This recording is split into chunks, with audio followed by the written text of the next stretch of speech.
Hello, ladies and gentlemen, and welcome here once again to the Plex in sunny Irmo, South Carolina. I'm JP Berry, joined by my co-host Tyler Perrone, friends of the program from last year, might remember that name. But taking the ice here in front of us today are the 1-0 College of Charleston Cougars. Tyler, tell me a little bit of what we could find, not much, about the Cougs. Well, about the Cougs, what we could find was their starting lineup. Left wing, we have Declan Joyce. Right wing, Brady McGrath, as well as defenseman Ben Naples. Center, John Felicio. Where's that other defenseman? Connor Bowman. And Chris Sacco in goal, their only goalie that we could find on roster, as well as Coach Barton. But, yeah, like you said, limited online presence for the Cougars, but Kakaki, who's coming out now, great online presence. I'm sure everyone at home knows that. 4-1-1 record coming off of a 4-3 loss to the NC State Wolfpack. JP, can we hear a little bit more about those Cocks that are coming out right now? Yeah, it's here come the Gamecocks cladding the all-black look. And a starter in net for the first time this season, Peter Papadopoulos. The senior who made 5 starts a season ago, allowing a 3.60 goals allowed average with a save percentage just under 900. Tyler, we didn't see much of him last year. Zach Hayes got the start in net against the Wolfpack after getting 2 previous starts on the year. So Tomoyan gets the night off. But, Tyler, the starting lineup for your South Carolina Gamecocks, the first line, Jake Pushkar in at center, Nick Kay, the alternate captain on the wing, as well as Garrett Albers, the junior. Your defenseman pairing, Zach List, Brendan Flaherty, and like I said in net, Peter Papadopoulos. South Carolina and the All Blacks looking to bounce back from their first loss of the season up there in Raleigh to a very good NC State team. The Ice Pack, year in, year out, one of the best teams in ACHA hockey. But now looking over towards the Cougars of Charleston, not much is known, but what is known, they did defeat the Duke Blue Devils 11-2 in their first game, setting up what should be kind of a high-powered matchup. A couple of multi-time goal scorers, including their starter, Declan Joyce on the left wing. Brady McGrath had 2 assists as well. So it's a lineup that can score goals. As we are just about 5 minutes and 45 seconds away from puck drop, both teams warming up. And Tyler, I'm very excited. We're starting to get in that time of the year where, cock hockey is going to be at home a lot more. It's that kind of factor that they start the season on the road for a lot of the time. But now, after this week against Charleston, We got Auburn. Yep, an Auburn series for a Friday-Saturdays combo, as well as to start November, a much-anticipated series against the University of Tampa. One of the best teams in college hockey south. Sandwiched in between those is a road trip down to Gainesville to play the Gators. So the schedule really heating up with some conference opponents now for the Gamecocks. And, this last tune-up game against Charleston, but don't take the Cougars lightly. They've made the trip all the way up from the Low Country for this one. And a standing room only crowd here at the Plex is more than happy to oblige with the big-time atmosphere here. It's a big weekend for Gamecock Athletics. We're going to take a quick break. We'll come back for the start of the action of the first period.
All right, ladies and gentlemen, we are back here for the beginning of the game between the Gamecocks and the Cougars. Starting lineups going to be announced, as you can probably hear, the anthem we played. But Tyler, tell us a little bit more about the Gamecocks this season. Well, about the Gamecocks, you were talking about the College Hockey South earlier with a matchup coming soon against Tampa. I'm going to hurry up real quick because I believe we got the national anthem coming. But 4-0-1 is Tennessee. They're first atop the College Hockey South, whereas Cock Hockey 4-1-1. That tie against Georgia really, gave them that one tie, which put them up against Tennessee. But that loss to NC State may prove crucial down the line, as also a November 23rd matchup against NC State. Once again in Charlotte. We may or may not be bringing you coverage for that one. Not quite sure yet. Got to get some contracting out of the way. But for now, like the rink announcer just said, Chris Sacco in net for the Charleston Cougars. But we'll be right back in a sec with the national anthem, as we've got the starting lineup for the Cocks coming out, which we gave you earlier. Yeah, we did, and it's an experienced group, of course, led by the captain, Jake Pushkar, there at center.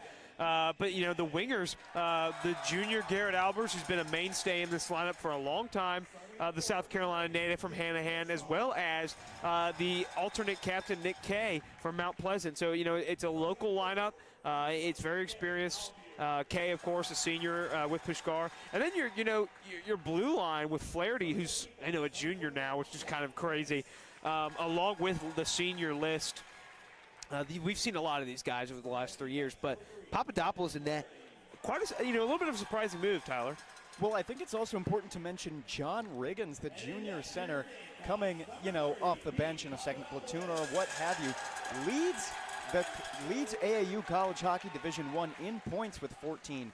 9 goals last game against NC State. He had 2 goals and an apple, but we're going to see what we do. I think we have him as more so of an energy guy. Well, yeah, your second line, who starts sometimes isn't really as important. But we'll take a break here for the national anthem.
All right, the anthem has concluded.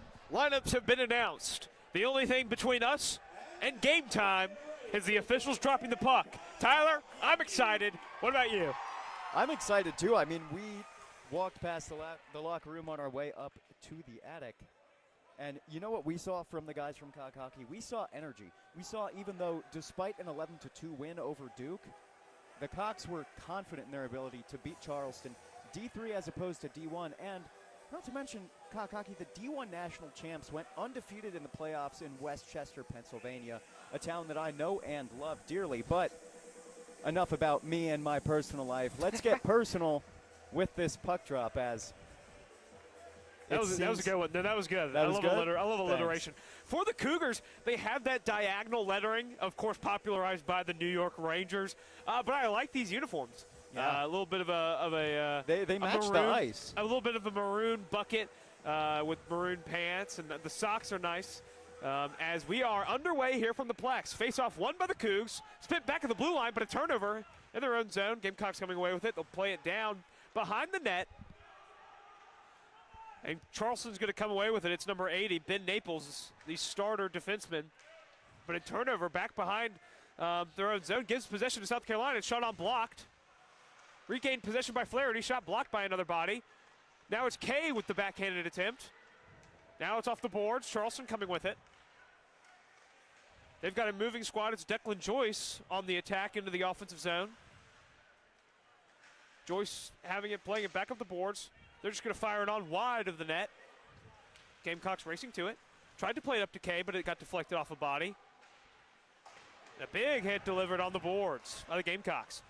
Kay trying to skate it out of his own zone, but Charleston able to keep it in. But Flaherty maneuvering it now with possession of the puck. And the Gamecocks going with a quick line change. Just a minute into the ball game. Ryan McGee, a very, Charleston playing a pressure defense, and it's chipped into the zone, so no icing. Colin Reed and Andrew Henderson coming in for the Gamecocks. Yeah, Reed with a big hit there on the board. It's a nice centering and pass attempt, but it's broken up by the stick of Ryan McGee, the freshman. That one was nearly a high sticking penalty. No call. Desmaris trying to get to the puck for Charleston, but it's the Gamecocks skating away with it. Fired on net, and it hit the post. Oh, it hit the post and went wide. We saw Sacco really surprised there. He threw his hands up. Yeah, Sacco, thanking the hockey gods that that one hit iron and not the back of the net. But a high-energy approach here from South Carolina. That one is chipped on net and caught harmlessly by Sacco for our first whistle of the game. And it'll be a face-off coming in the attacking zone for the Gamecocks. Surprised to see how quickly the Gamecocks were to change lines. I mean, what we do see from Charleston is a surprising amount of physicality. We see that when the Gamecocks go against these D3 teams, usually they can outmuscle them. Good skating, good stick handling. Yeah, Connor Berman on the faceoff for the Gamecocks. He's able to keep it in. Henderson chipping it down the line. That one's gone on the boards by Reed. Fired on net, saved by Sacco. Deflected wide, however. Charleston delivering a big hit on the boards. Able to keep it in is Reed again. Reed gets it down to the goal line. Reed over to Henderson, fired on, blocked by Sacco. Playing it now up the boards for Charleston, and a huge hit delivered by number 13 for the Gamecocks, Andrew Henderson. But it's an onside play for Charleston as they lose the puck off their stick. Played behind the net, it's Reed again, and Reed with a big hit. Although maybe he got away with a little bit of tripping there. South Carolina skating it in now, it's number 4, Colin Reed. Reed maneuvering through the Charleston defense, but the Cougars finally able to dislodge man from puck. And they'll play it away. Enzo Finelli trying to get a stick on it and trying to take advantage of a change, but he's unable to. It's played into the South Carolina zone. No icing. Off the boards, around the horn. That one's off an official, and it's turnover in the South Carolina zone. Leads to near disaster, but the Gamecocks able to get away with it. They're now skating into the Charleston zone, and number 74, Connor Barrett, just depleted. I think that's Enzo Finelli. Yeah, Finelli skating off, but then a big hit delivered in turn. Two teams not shying away from physicality early in this one, Tyler. No, absolutely not. But speaking of physicality, one thing I liked that the Gamecocks did is they let Colin Reed take that lone man rush into the corner. They know that his guys are going to come back, and maybe he can dish it back throughout that swarm of, I believe, 4 Charleston Cougars it was, as now we've got a stoppage of play. We did see Enzo Finelli hunched over the boards as he scrambled back to the bench, and Coach Alan Serrois. Hopefully he's okay. Yeah, he's looking good over there. Yeah, and icing is going to bring this one back into the South Carolina zone. They were trying to play that one off of a Cougar stick. Taking the face-off for Charleston will be John Felicio, the starter at center. Seems as though Ian Huver came in for Finelli there. Yeah, it's going to be Josh Wilkins, I believe, taking the face-off for South Carolina as well. Getting some last-minute instruction. I think an official's helmet actually broke or something. A ref is talking with the athletic training staff for South Carolina.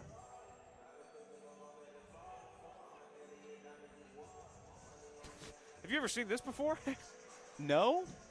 I mean, we already saw a ref get hit by a puck this game. I mean, I'm sure that it's good to be concerned for their safety. Yeah, maybe he's getting checked out. On the ice for the Gamecocks, it's Wilkins. It's number 22, Ian Huver, as well as number 15 for the Gamecocks, Savario Marcella, and then number 5, Kai Bonsukan.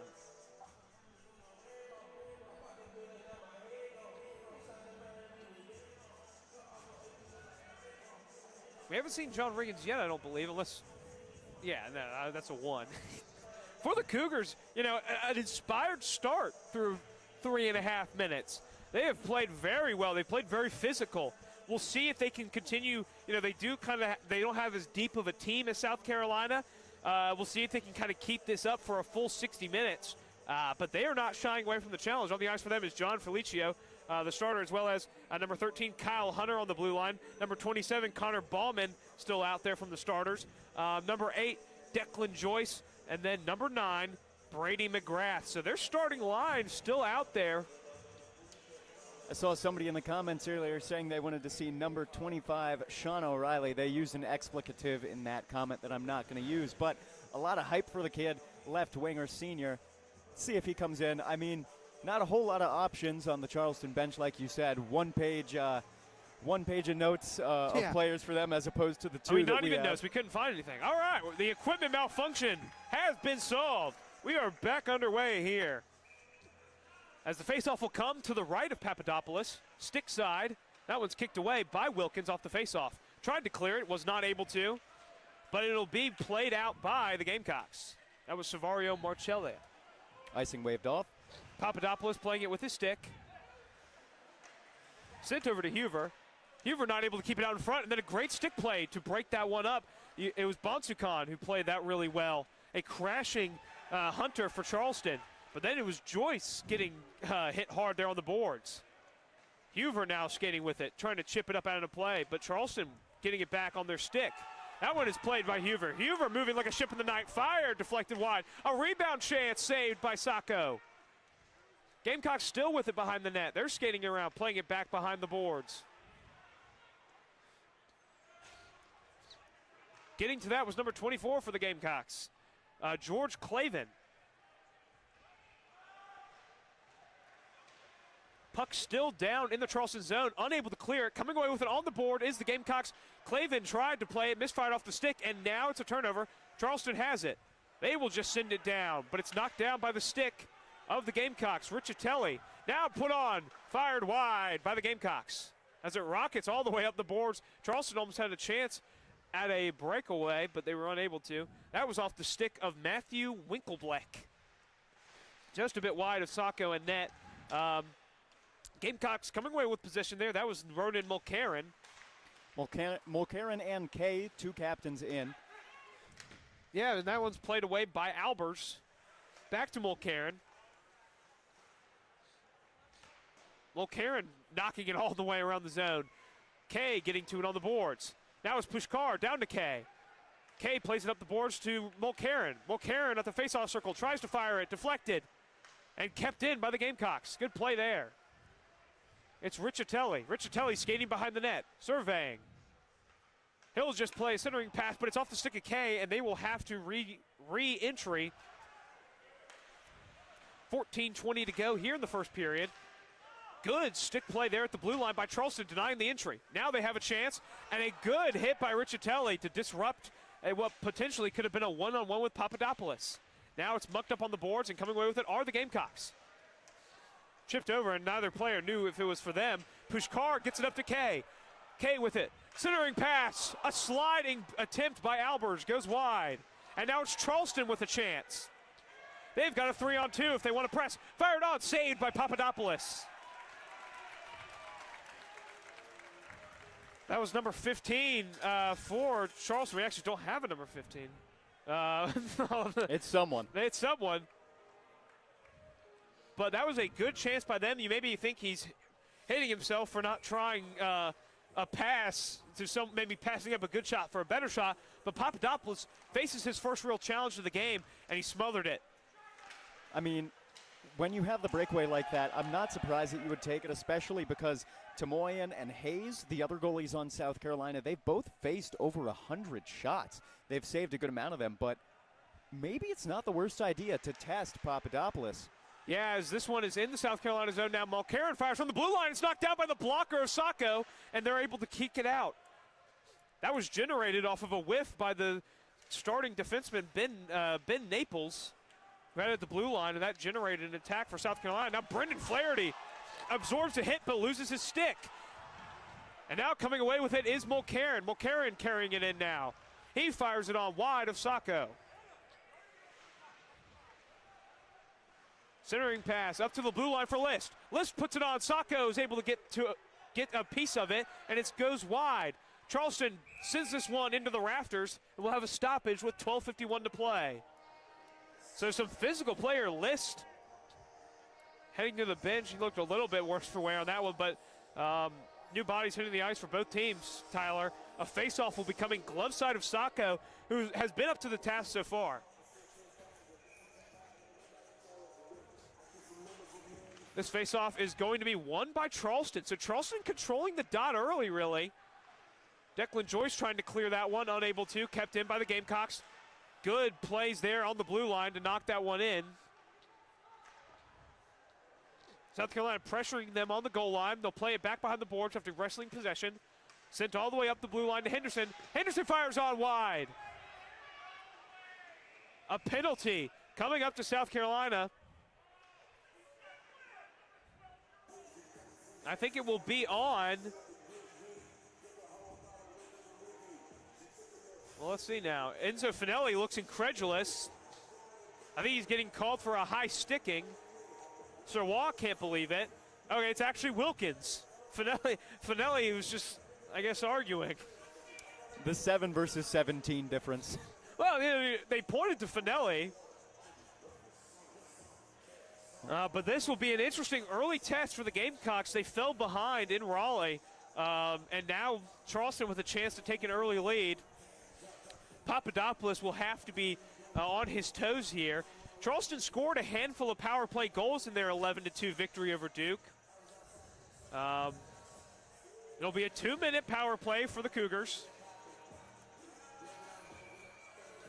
And on the ice for them, of course, on the blue line, you have, well, you know, their power play unit. They win the faceoff, fires it on. Oh, he just couldn't get enough on it. Papadopoulos was sprawled out. Joyce able to keep it in, but South Carolina gets to it. They'll clear it all the way down the ice off the faceoff. That was a really good play by Charleston. It trickled by. Sean O'Reilly whiffed on the rebound attempt as it just went past the post and back into the corner past Papadopoulos. Yeah, it went under Papadopoulos' pads, which is a tongue twister. And now coming away with it are the Gamecocks off the kill, but they maybe got a little bit too aggressive as here comes Joyce and the Cougars. Joyce first one on, stopped by Papadopoulos. Rebound still alive. Minute 22 left on the power play. Left face-off circle, Joyce fires, it's blocked by the stick of a Gamecock. Back to Joyce, near side face-off circle. Centering pass finds a stick of a Gamecock. Aiden Dunphy was able to get a piece on that one, and then Charleston fired on, but it's smothered by Papadopoulos. A slow roller that went through his blockers. Papadopoulos, I was a little worried about the 5-hole. He's keeping it open. He likes to stay up, but he did smother it with his hands and then go down on his knees. I mean, say what you will about this Cock hockey unit, but 3 sufficient goalies. Yeah, you know, it's a nice problem to have if it's a problem at all. But 51 seconds already gone on the power play. And now this one's going to be rocketed around the boards, and Charleston will have to retouch. And here comes the penalty kill unit of South Carolina. Very aggressive, as we know. Huver looking to clear that one out, and he does. Charleston now skating all the way back in their own end. It's received by Connor Barrett, number 74. And down goes the Gamecock, no call, looking for a tripping. And now Charleston looking to carry it in. They'll dump it. 11 minutes to go in the first, 35 seconds on the power play. A turnover there in the South Carolina zone. The Gamecocks will clear it once again. I am not surprised at all to see Bonsukan on this penalty kill unit. He knows his role so well.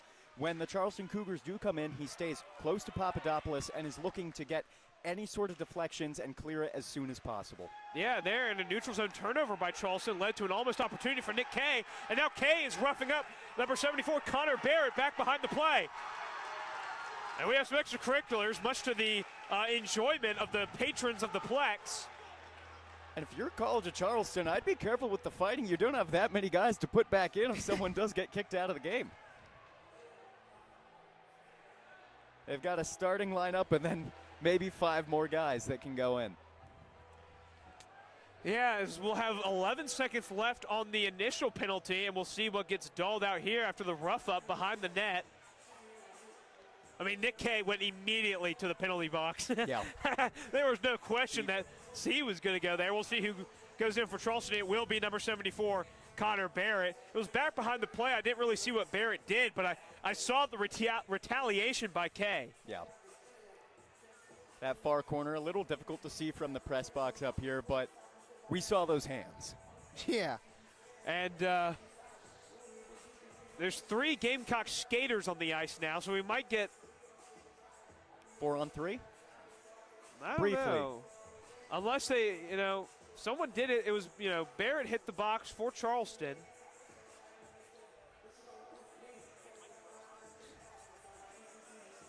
There were 5 Charleston skaters on the ice.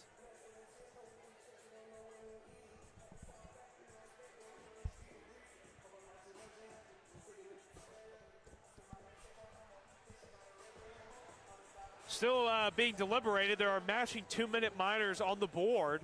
4-on-3 for 11 seconds. Well, we'll see. There's 5 people on the ice for Charleston. Dawes and Pushkar are well into a discussion with the officials trying to figure out what's going on. Dawes is reporting back to his camp.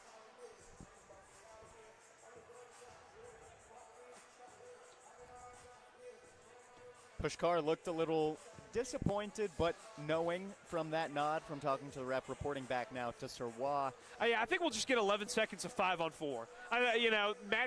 Matching penalties. Cancel out. I didn't think we would get anything extra to one team or the other there. I mean, that's just hockey sometimes. To be fair, though, I was kind of looking forward to it because, clear the ice out a little bit. It's been half of the period, and we haven't seen a lot of scoring. Good attempts, but good goalie play. We've seen, but we've definitely, I would wager that the majority of the attempts have been in favor of the Cougars. As we're going to try and get play back underway here. About equal time of possession, I'd assume. We don't have live stats. We don't have live. I wish if we did, boy, we would get silly up here. But faceoff will be coming back in the Charleston zone to the right of Sacco, stick side. On the faceoff for South Carolina, it's looking like it's either going to be Pushkar or Reed.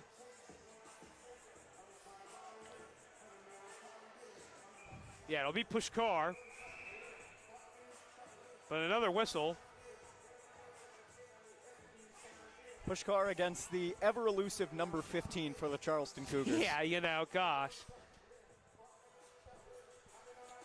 If that is you or your child, we apologize. Well, it's not our fault. They don't have a way, Charleston with the win off the faceoff. Tried to chip it out, unable to. Hit a massive bodies. It's Pushkar with it, trying to skate in. Charleston coming away with it. They lose it again. Puck control has been an issue for the Cougars, but other than that, they've played a solid game. If we hit 10-20 to go, Bonsukan trying to skate around behind the Gamecock net.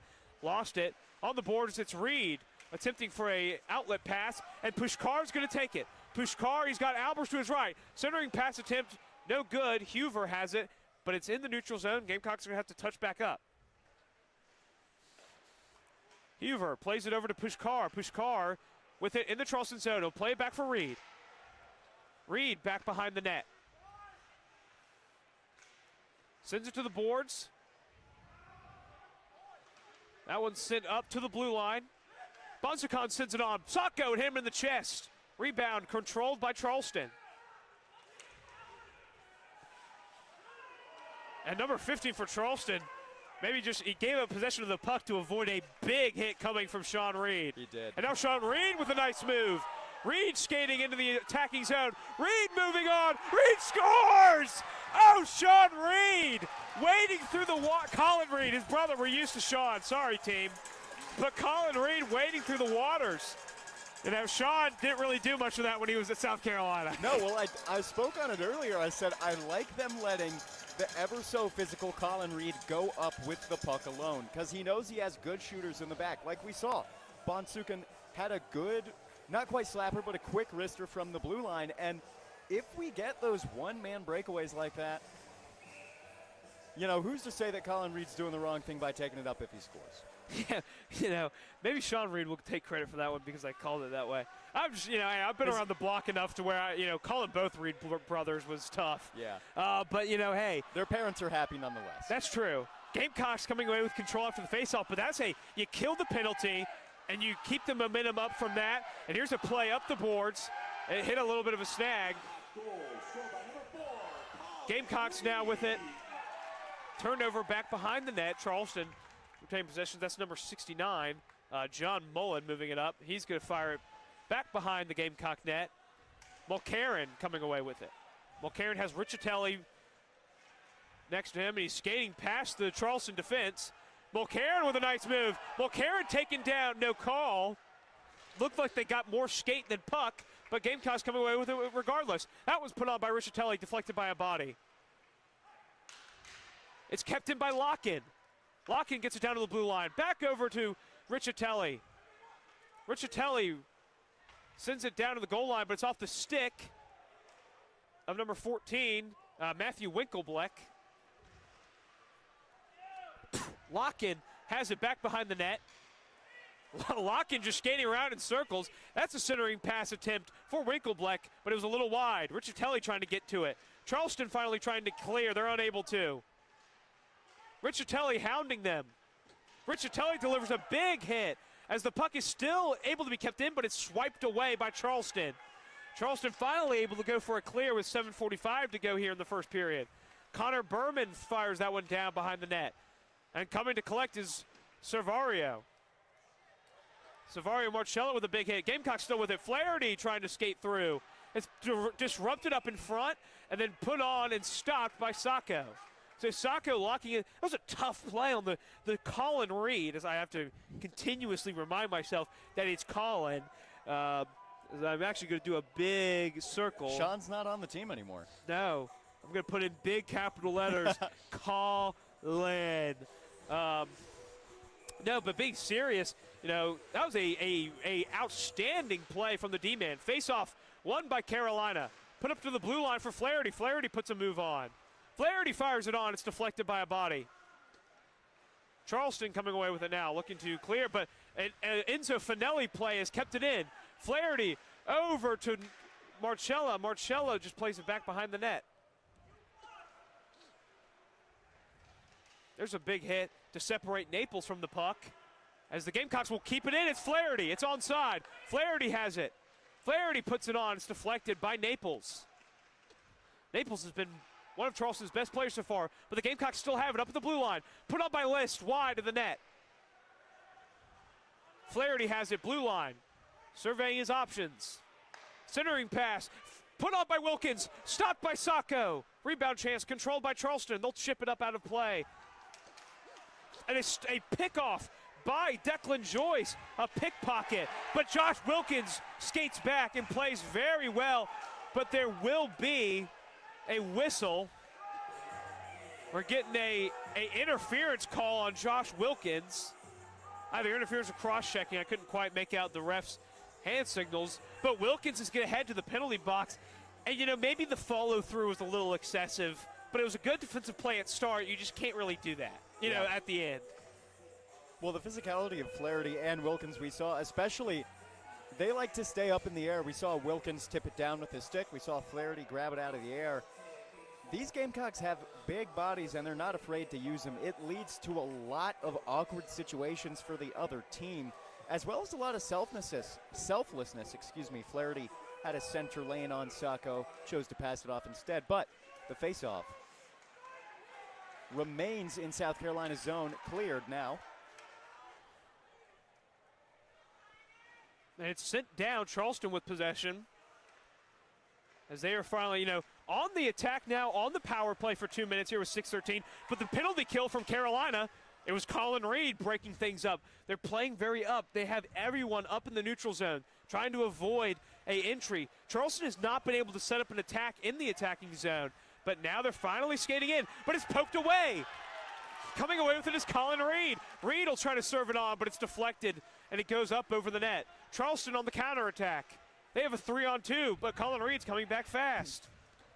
That'll just be chipped in. Papadopoulos couldn't quite corral it. It's kept in off the skate of the mysterious stranger, number 15. Dawes with a big play on the boards for Charleston. really great zone defense from the Gamecocks. What they do is they have 3 out to protect any of the passing options, and then one of the people protecting the pass comes in to put 2 on the person handling the puck and put pressure and force an errant pass, which we saw is leading to a great penalty kill. Absolutely, and a penalty kill that just generated a icing call. So with 57 seconds left, man down, the Gamecocks get an offensive zone draw. Near side face-off circle, glove side of Sacco, who's been outstanding tonight for the Cougars. But they'll move it over far side face-off circle, stick side of Sacco. Taking the face-off will be Tommy Locken for the Gamecocks. And it's won by Locken. Gamecocks, they'll get it over to Huver. The mess that is Ian Huver. Although Charleston able to wrestle possession, a huge hit delivered there. Kept in at the blue line. Bonsukan gets it over to Locken on the far side face-off circle, but it was just a little bit off the stick. Huver playing keep away now. 39 seconds remain on the power play for Charleston. 5:03 left in the first period. As that one's played up, Tommy Locken, they were trying to connect on like a play-action deep bomb. But Charleston with possession, 25 seconds remain on the power play for the Cougars. One last attempt. They have just been stifled here on the man up. South Carolina's one playing like they have the man up, but there's a nice play by Charleston. Huver got a little over-aggressive on his defense, and now Charleston able to keep it in. Brady McGrath fires it on. Spinning chance, out in front, backhander. Papadopoulos stops it, and it's cleared by the Gamecocks. The power play will expire, and South Carolina has survived. We saw the opportunity by College of Charleston trying to use Sean O'Reilly to screen Papadopoulos, get the rebound, go through his 5-hole, which he does keep open. But great stick play from the goalie. And now a through chance. They have the 2-on-0. It's fired and he scores. Number 24, George Clavin, puts it on. It was a great, great play right out of the penalty kill. The Gamecocks with one of the best passes of the season. Put on, I believe the other party was Garrett Albers. They had a 2-on-0 against Sacco. There was nothing he could do. Well, Albers is an apple tree, and something to be said for Clavin. Freshman winger, his first goal as a Gamecock. He had an assist earlier in the season, not last game against NC State. Not quite sure which game that came in, but first goal, back to the face-off. Absolutely now. Jake Pushkar is going to take it against Charles Dismaris. But we'll get a little bit of they didn't actually even have a puck. 4:08. That's important. Yeah, 4:08 remaining in the first period. As puck drop, coming away with it is the Gamecocks. There was a great little play there by number 24, the goal scorer, George Clavin. And there's a draw. A Pushkar just, maybe got dragged down by about 3 different penalties, but he still was able to get the puck into the attacking zone. That one set up the boards to Mulcairn. Mulcairn will put it on. Sacco initial save. Rebound chance saved. But Clavin is still able to hound the Cougars, and they're hemmed in their own zone right now. There's a big play, but coming away with it is Naples. Naples with a chance, but he's disrupted. Mulcairn on the boards is able to wrestle away possession. And now we have a muck-up down in the corner. Mulcairn over to Riccitelli. Gamecocks finally coming away with it.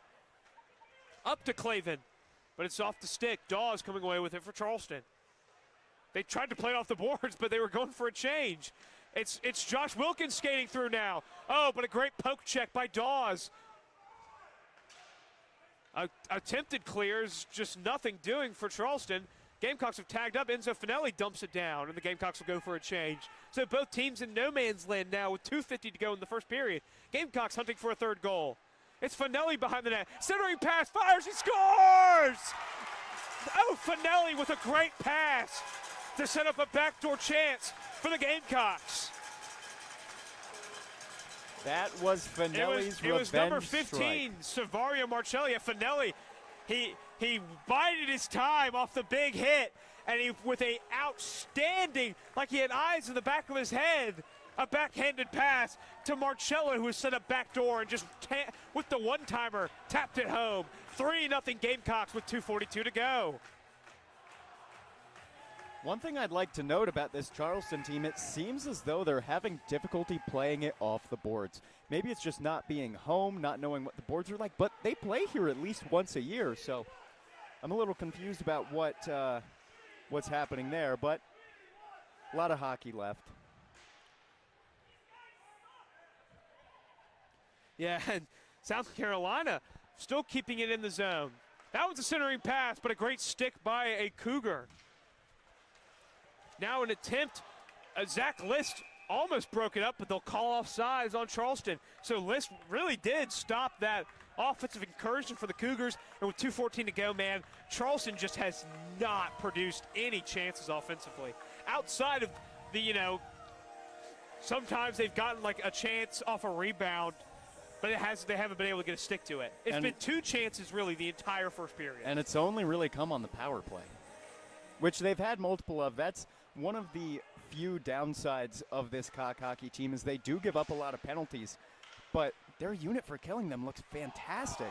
And Locken just fed Marcella a wide open look, and he wasn't able to hammer it home. Excuse me, it was Winklebleck. Winklebleck had the entire net.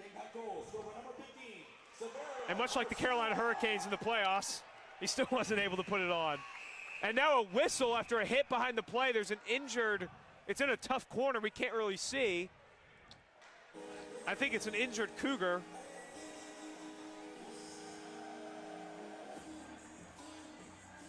A whistle speaking with the ref in the corner. A whistle that really kind of harms Charleston. They had a rush chance there. But I'm trying to figure out who is down. Looks like Dawes. I think it was either him or number 94, Mike Kinevsky. Well, Dawes looks hurt as well. It looked like his finger. He was holding his hand. Well, actually, it's Ben Naples, I think, skating to the locker room. Or it's just a head fake. Ben Naples getting a new bucket out. Minute 50 to go here in the first period. I didn't see what, it was way behind. We've had 2 of those now where it was way behind the play. Yeah. Dawes was gripping his hand as he went off the ice. So maybe he got smushed in between the boards.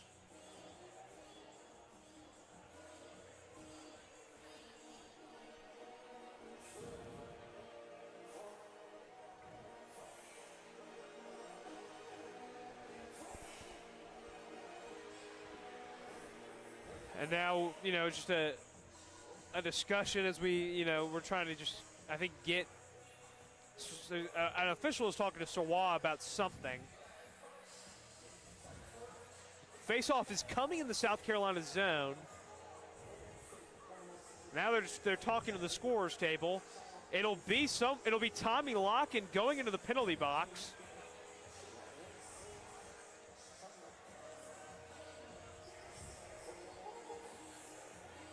And there are only 4 skaters on the ice for South Carolina. So they've assessed a 2-minute minor. I'm just going to go ahead and put out a limb that I think it's for interference because he was just so far behind the play. Yeah. The puck had already been gone.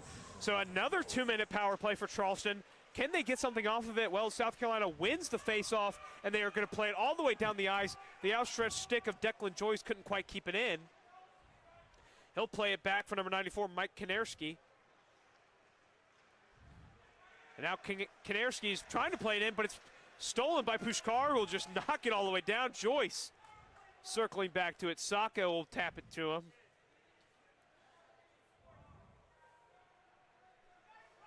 Charleston now just trying to get anything going. They have not had a clean zone entry.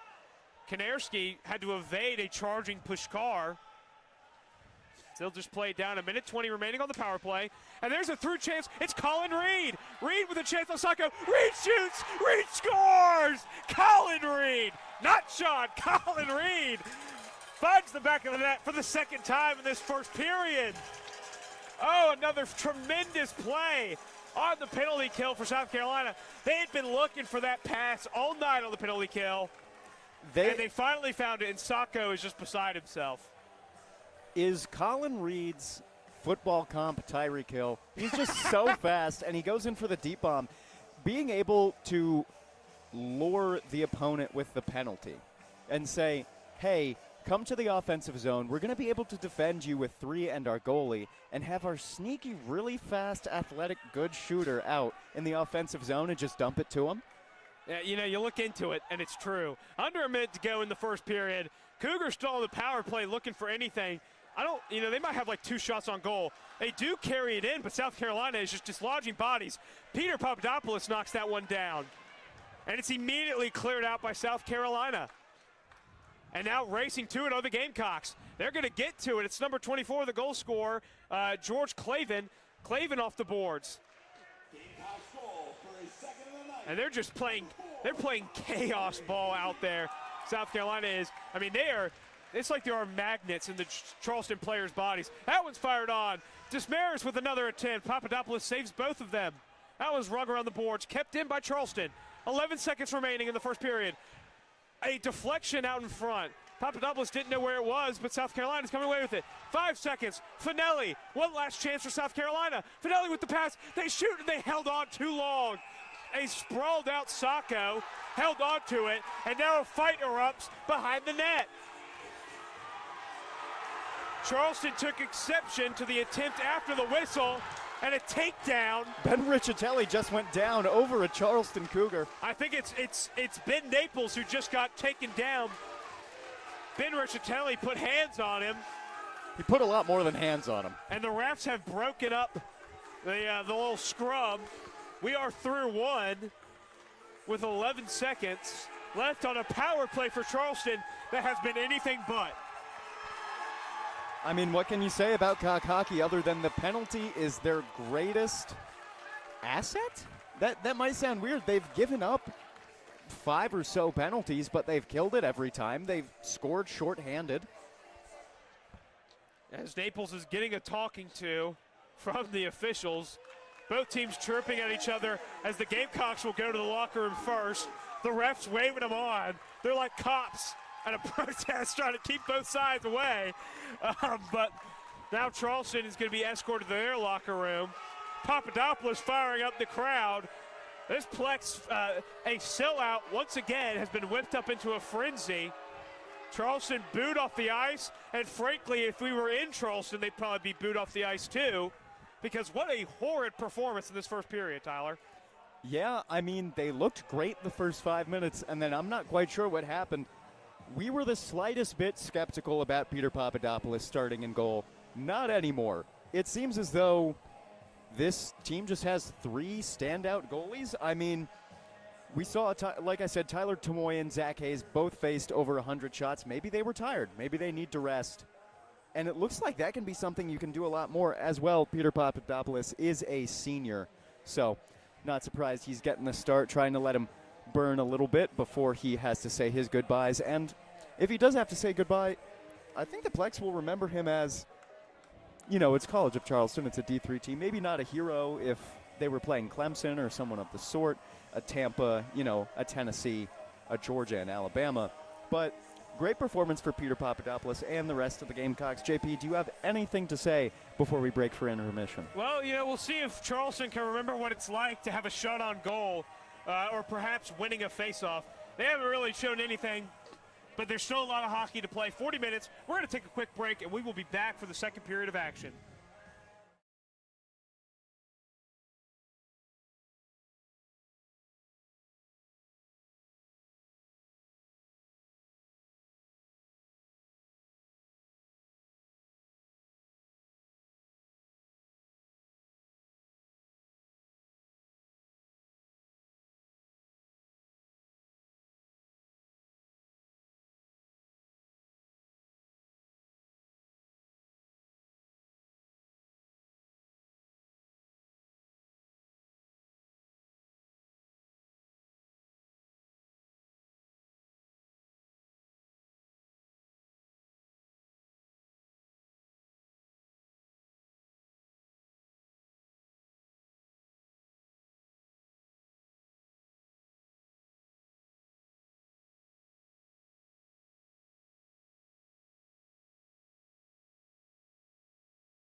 And we are back here for the second period of action between the South Carolina Gamecocks, who are taking the ice as we speak, and the College of Charleston Cougars.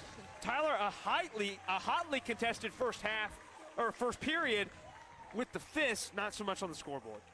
Well, I would say on the scoreboard because we expected, if anything, offense from the Charleston Cougars, right? 11-2 versus Duke, and they just kind of look flat. They've had a lot of power play opportunities. South Carolina's given up a lot of penalties, as they often do. They're a very physical team. We expect that. However, their penalty kill unit has looked great, and they've scored shorthanded a couple times because of the speed and physicality of Colin Reed, as well as the great defensive ability to knock away the puck from Kai Bonsuken. So, looking forward to a lot of those things from period 2, see if that continues, see if maybe Charleston mounts an offensive comeback, see if they can put up some of those Duke numbers they had in their one win. Yeah, they'll start with 11 seconds of the man advantage, but man advantage is like, I used this bit in the first. It's been anything but for Charleston.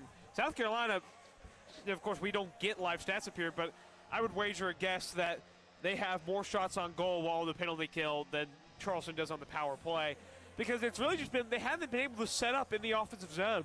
They have been stonewalled at the blue line by South Carolina's defensemen and their penalty kill unit in general. And it's just been a great performance by the Gamecocks so far. We'll see if they can keep it up for the next 40 minutes.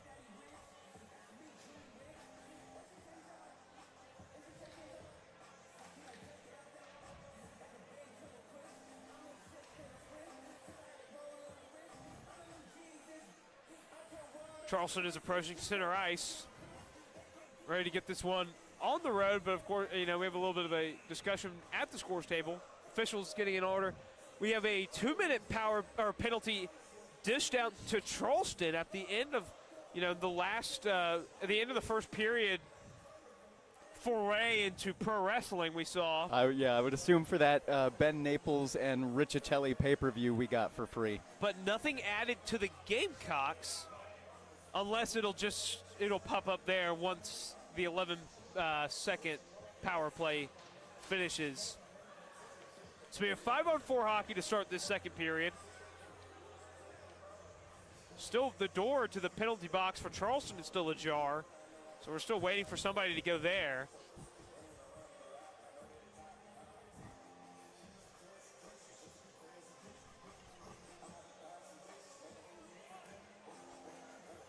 Seems as though that's what's being discussed between the team and the ref is.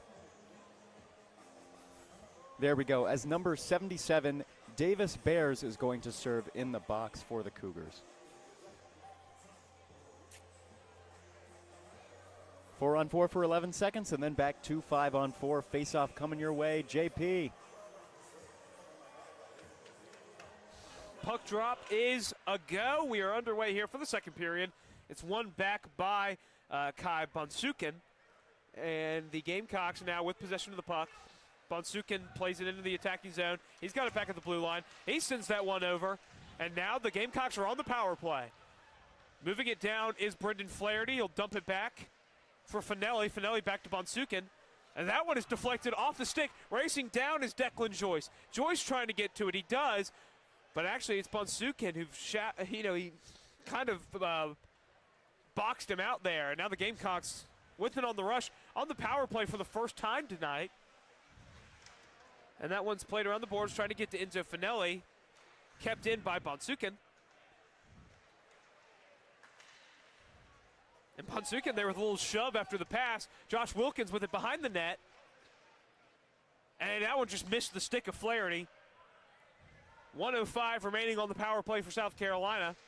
They're both teams going for a quick change.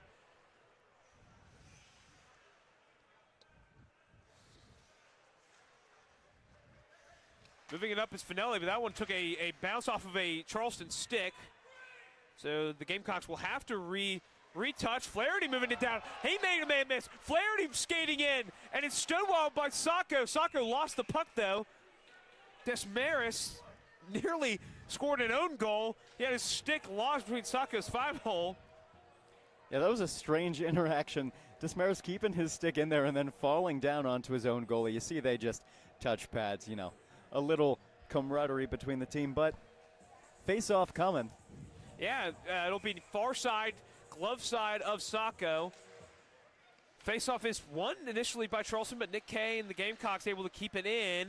But it's cleared all the way down. A good play there by number 94, Mike Kinierski. And he is hounding the Gamecocks behind the net. Almost was able to rip away possession. So with 15 seconds left, both teams really just have not been able to do much on power plays. But the Gamecocks, of course, a little bit more of a cushion. They'll have one last chance here. It's a 3-2 chance. Skating on, fires wide. He had number 20, Garrett Albers, crashed into the net. That one's nearly kept in, but now Charleston with a chance off the power play ending with the man coming out of the box. And this one's on the near side boards. Gamecocks looking to wrestle it away, and they do. It's Nick Kay. Nick Kay has it. Back to Pushkar. Over to Albers. Albers backhand. He scores. Garrett Albers forehand, backhand off the feed from Pushkar. And the Gamecocks tally another goal to their lead. That was absolutely beautiful puck movement. Kay comes up with it. He sees Pushkar back right of him, dishes it down. And then, cutting to the left, the goal scorer seams straight through the middle. Little juke move in. Sacco seems rattled. He's getting pats on the head. But not the best showing for, a goalie that we thought might play a little better. Not to say that the game's over. 5-0 with nearly 40 minutes left of hockey to go. Back at center ice for the face-off. Absolutely, and it's won back by the Gamecocks. We still haven't really seen John Riggins. I don't think we need to. No, I don't think so either, but... And that one is a turnover. Pushkar has it. He tries, and he scores! Pushkar! Oh, he found pay dirt through a mass of Charleston bodies.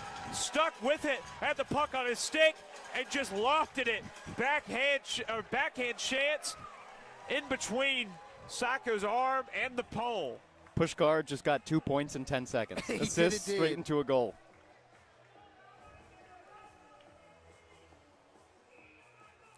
And to be fair, I feel like the script of this game has followed a lot of matchups against Charleston in the Plex. I feel like Charleston plays great the first 5-10 minutes, and then they kind of get outpaced and start to look a little sloppy.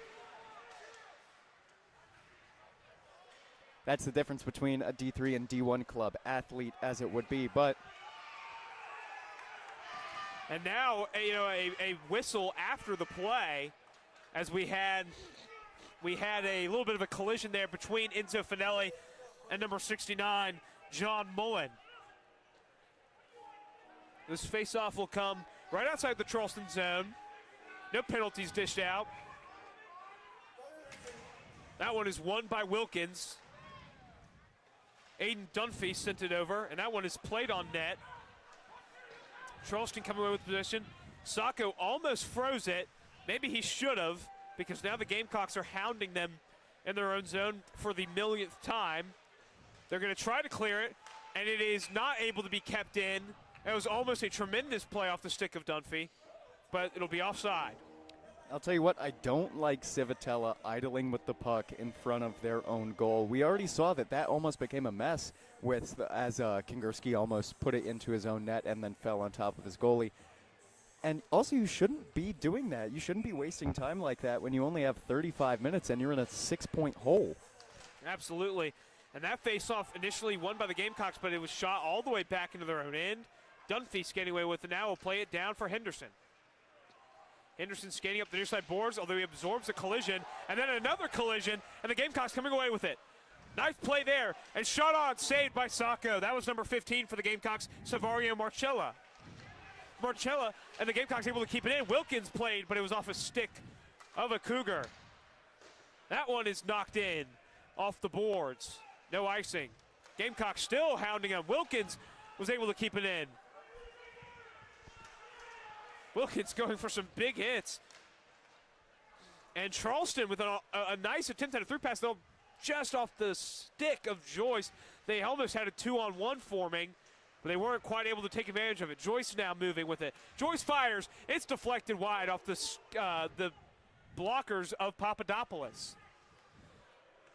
Now The Gamecocks coming away with it. That one is sent cross ice to Finelli. Finelli skating with it now. Dumps it down for Wilkins. Wilkins to Finelli, and it's just a little bit out in front. And then a huge hit delivered by number 9, Brady McGrath. So Charleston delivering some big hits now. 15:20 to go. And that's a collision by Cougars at center ice. Friendly fire has enabled South Carolina with a chance, but a great stick play there. They'll have to tag up. It's onside. Flaherty skating in now, fires on, saved by Sacco. Big hit behind the net. Puck deflects off the skate of an official.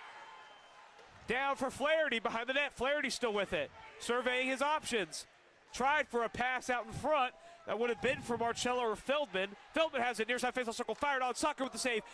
Follow up by Flaherty, saved. Centering pass, couldn't find a clean stick. And it's sent all the way down, and Papadopoulos will play it.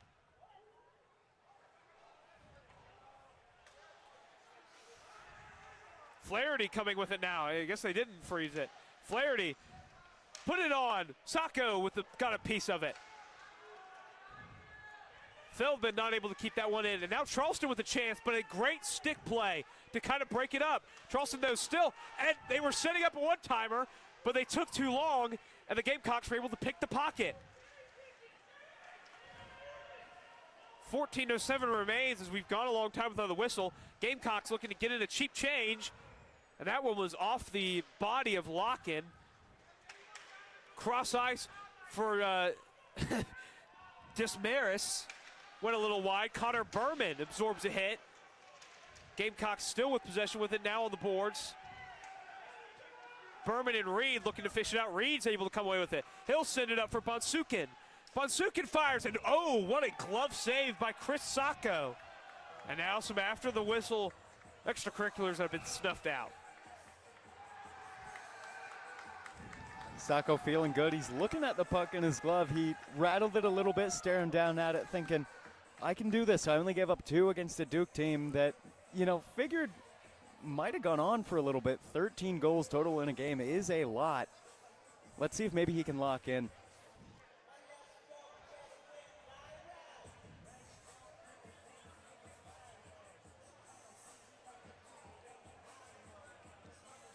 Staying on the topic of goalies, though, Peter Papadopoulos, great game in net.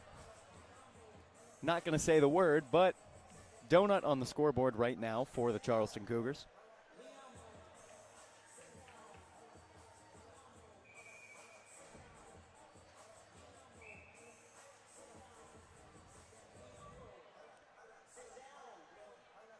Face-off coming glove side of Sacco, as we've got 4-on-4 hockey for 2 minutes. Yeah, it'll be a little bit of a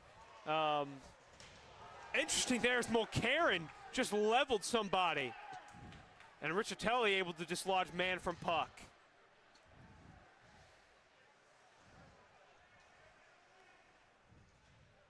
Now the Cougars still keeping it in. Centering pass goes a little wide.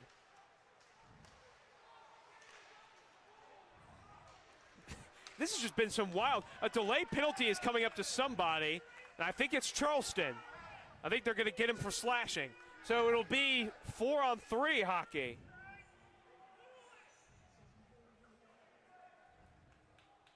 Discussion between officials.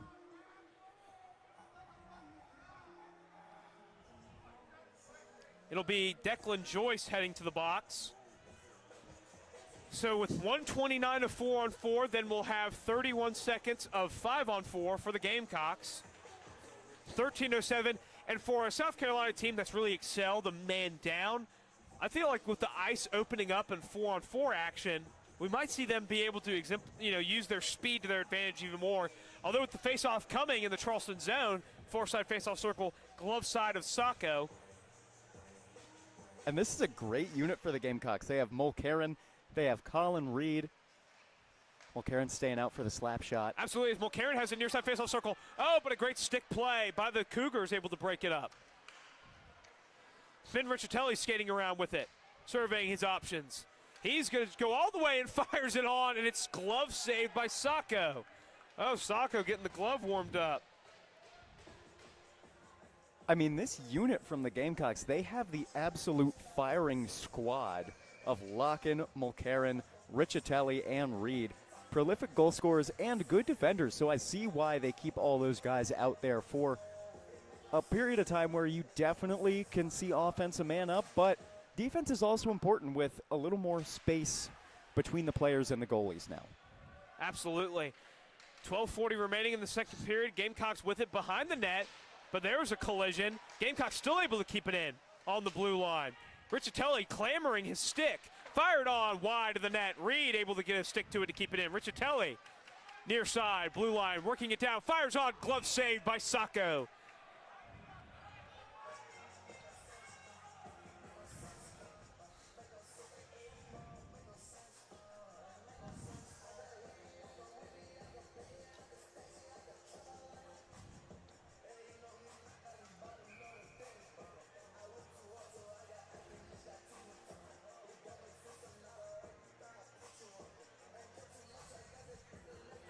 It'll be a near side face-off circle, stick side of Sacco, 12:23 to go. Nick Kay on the dot for the Gamecocks. That one was stuck on the skate of a ref, and Connor Berman coming away with it. Berman working it down. Kay centering pass out in front all day, off the post. Working to keep it in as Dunphy's unable to. Desmaris broke it up. But the Gamecocks now with an odd man rush. Blocker saved by Sacco. 20 seconds remain on 4:04. That one is knocked all the way down. The Gamecocks going to collect. Charleston making some changes, but it's left them with just 3 people on the ice.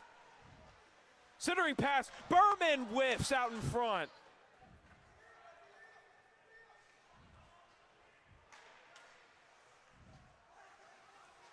Dunphy now with a puck-carrying entry. Tried for the cross-ice pass to Wilkins. They still have it. Far side. They'll get it down to Henderson. Drew Henderson moves it. Goal line. That one, they tried to play it on the goal. That would have been an insane shot. Dunphy kept it in. Playing down to the goal line, it's Nick Kay. Kay kind of whiffs on it, gets it up to Dunphy at the blue line. Out in front looking for a deflection from Berman, but it goes up in play. Up and out of play. Line change for the Gamecocks once again as we're about to come to full strength 5-on-5 for both teams.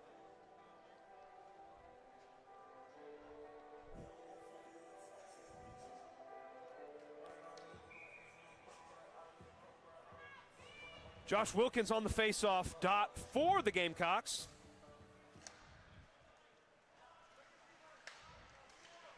List kept it in, moving it over to Flaherty. Flaherty working it down, backdoor opportunity, and it's hammered home by Saverio Marcella. His second of the game, his second backdoor.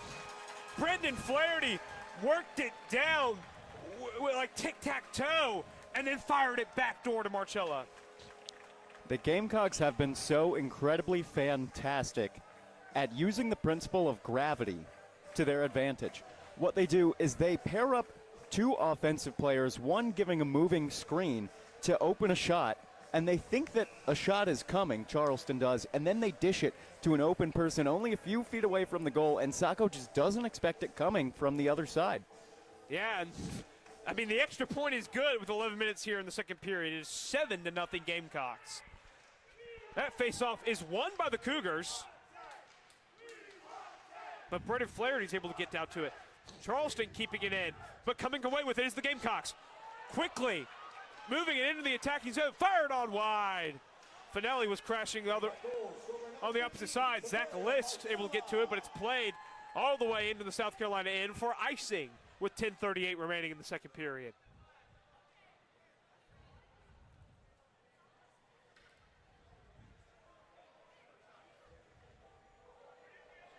'69 and 96 for Charleston, discussing with Sacco what could be going on.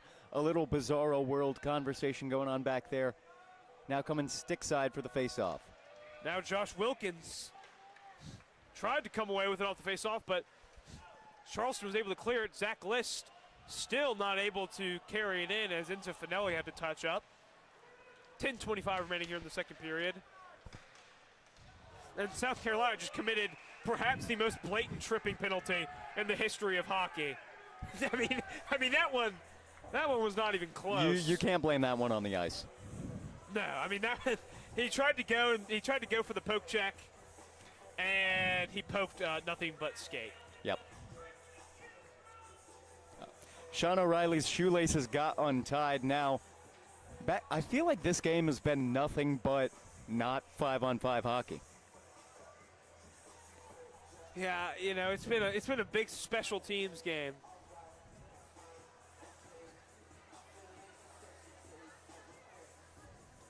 Seems like finally, after many, many face-offs in the offensive zone for the Gamecocks, now they're about to start close to Papadopoulos for once. Yep, and that one is back behind the net. Ronan Mulcairn looking to get down. This is really the first stay Charleston has had. They're passing it up to the blue line. This is actual hockey. They try for a backdoor chance. I believe that was to number 27, Connor Bowman. And they're able to get it down, and they score. Well, that was anticlimactic. They got it back behind the net, and I think they just chipped it in off the back of Papadopoulos. Papadopoulos didn't even know where the puck was. No.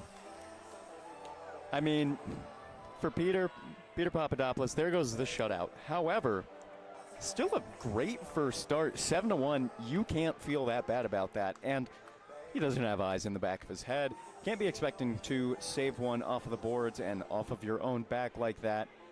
However, that could be a big momentum shifter for these Charleston Cougars, as I hate to state the obvious, but 6 is less than 7 when it comes to a deficit.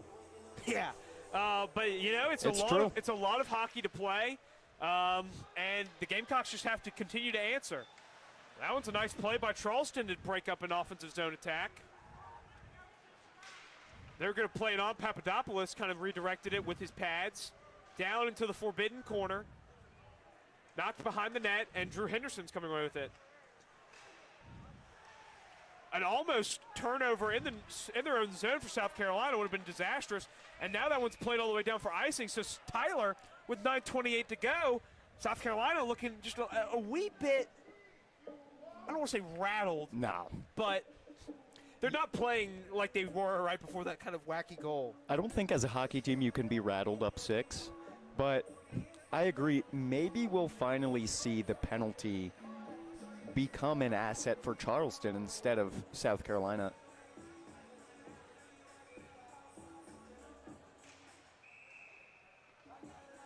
Whistle immediately off the face-off. Just going to reset it real quick. Yep, and that one is a face-off far side, and a ref just had to hit the deck. And a delayed penalty is going to be coming, or excuse me, they had to touch up. I thought maybe a penalty. There was a kind of a weird collision. I saw the signal. Yeah, Bonsukin with a nice play there. Bonsukin now carrying it in to the attacking zone. He's moving on. He's firing, and it rung the post again. South Carolina's hit the crossbar or the post more times than Charleston has had a shot on goal, I think. But that one's going to be shoveled back down into the Charleston zone with 8:55 remaining. Gamecocks now going for a big change. And now Aiden Dunphy has it behind the net. He gets it to Tommy Locken. Locken surveying. Locken puts it on. Reed couldn't quite get his stick to it for the deflection. Gamecocks still have it behind the net. Connor Berman playing it down. That one with a spinning back behind the net chance. Dunphy will skate to it. Dunphy now bringing it in hot. Dunphy, backhanded chance by Reed off the pass from Dunphy. And Reed couldn't connect for the hat trick. Now Charleston will clear it out. They have an opportunity here. They're going to fire it up. Papadopoulos initial save. Open net whiffed by Charleston. Now South Carolina skating it down. Tommy Locken tried to just chip it on in. He couldn't quite get a hold of it. Gamecocks still with possession. It was number 16, John Felicio, who had a wide open net to make it 7-2, but he wasn't able to whiff on it. Now we have some extracurriculars.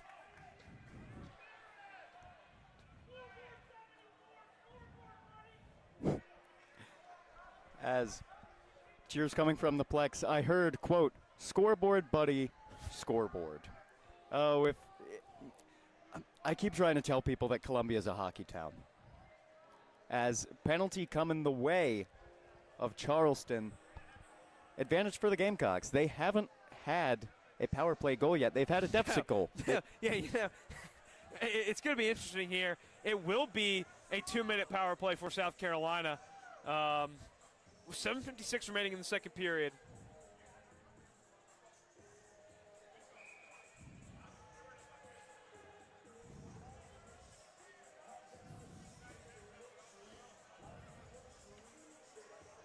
Face-off coming, far side, glove side of Sacco, won by the Gamecocks. Reed gets it back up to the blue line.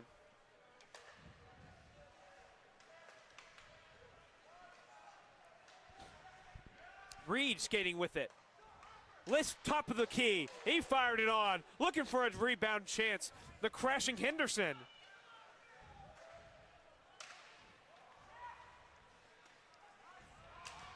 And an almost opportunity there for Charleston off the penalty kill. 7:25 remaining. But a diving play by a Gamecock was able to keep it alive. 1:25 remaining on the power play.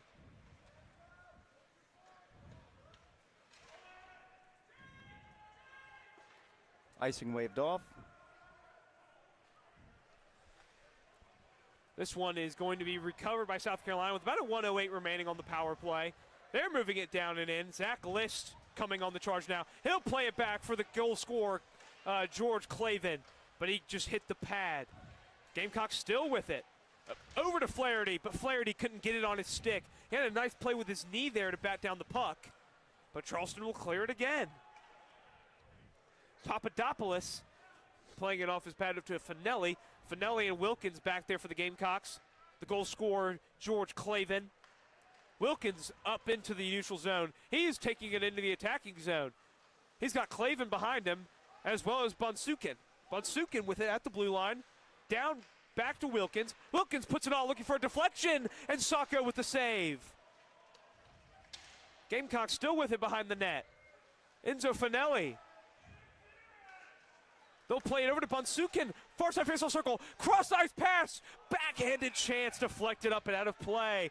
What a sequence there by the Gamecocks. Wilkins had it on his stick. Made a little misdirection with his head.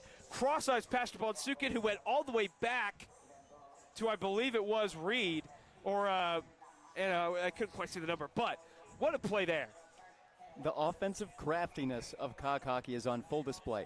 Charleston adapted to the fact that the Cocks were trying to shoot on the stick side of Sacco. They saw that he was keeping that open the whole time.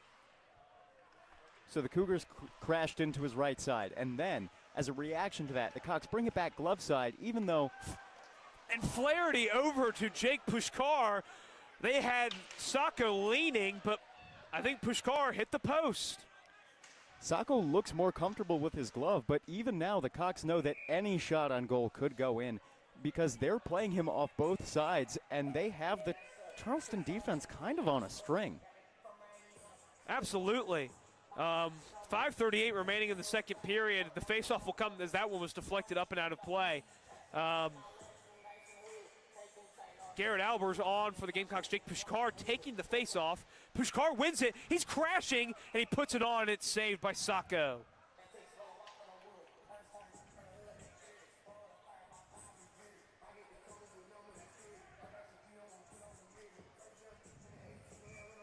Faceoff coming once again. 5:35 remaining. It will be Pushkar.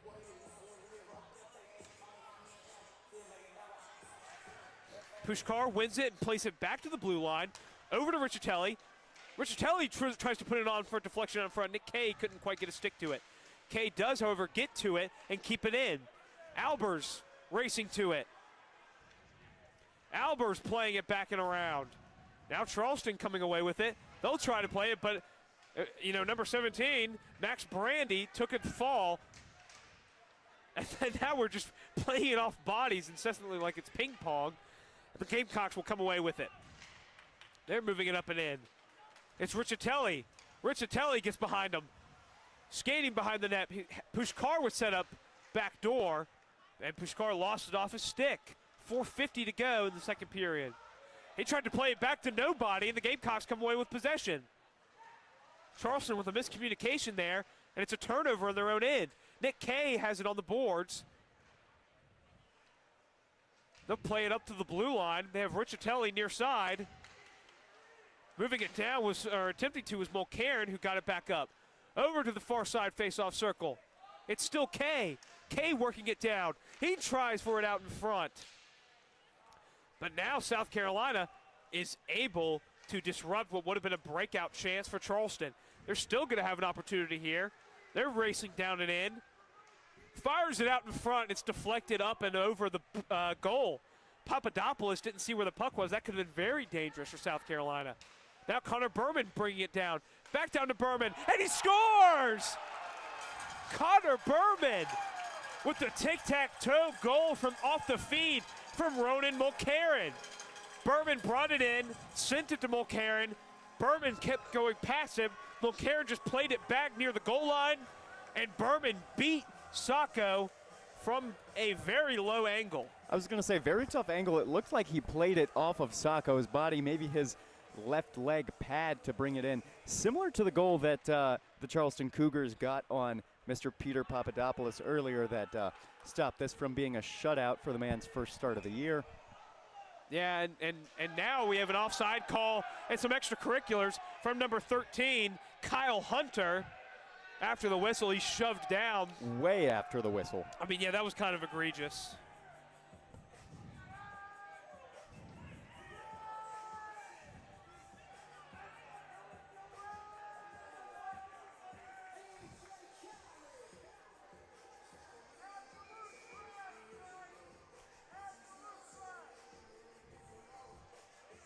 Face-off coming just outside the South Carolina offensive zone. They will come away with it off the draw. A deflection in a mass of bodies, and it'll come back and around to Connor Berman, the goal scorer. Berman racing around. Playing it up to the blue line. They'll knock it down out in front, and then a turning around, wraparound chance for Colin Reed after Tommy Lockett had the turnaround, and now we have pandemonium. There was a whistle, number 37 for Charleston, Charles Desmarais. Zach List is throwing straight punches on top. I mean, Desmarais hit Locken well after the whistle. Bench is clearing for, no, just one man off the bench of Charleston. A couple people put skates up, and it's not Desmarais, I should say this. It was actually, I think, number 87, who we don't have on the roster. And they're still going at it. I really thought the benches were about to clear for a second.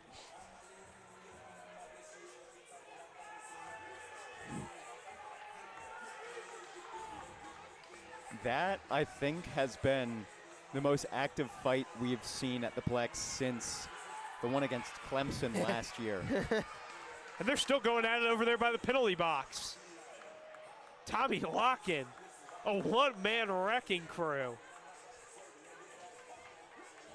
Number 13, Kyle Hunter, who initially delivered. He had the late hit previously. Yeah, and I think Hunter, someone I think is being thrown out of the game just based off the hand gestures from an official. Looks like number 80 is holding someone back. They're trying to skate towards the Kakaki bench, maybe the officials. I mean, I feel like I have to say that, you know, Charleston needs to just kind of settle these things down. You're down big and you're delivering hits like this after the whistle. It's just not good for anybody because you're extending your night with all these whistles. We're still in the second period. I know. And it's just, you know, nobody wants to see a sore loser. And, you know, not that the game is over, but it's just, I mean, it's just kind of. It's poor sportsmanship. It's poor sportsmanship. And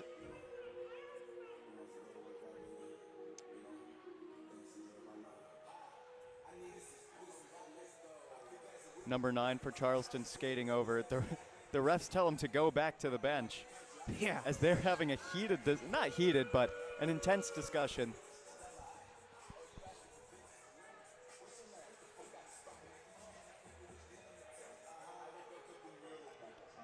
Sacco and number 87, who we do not have on the roster sheet, unfortunately, chatting about what went down. They had a great view of it.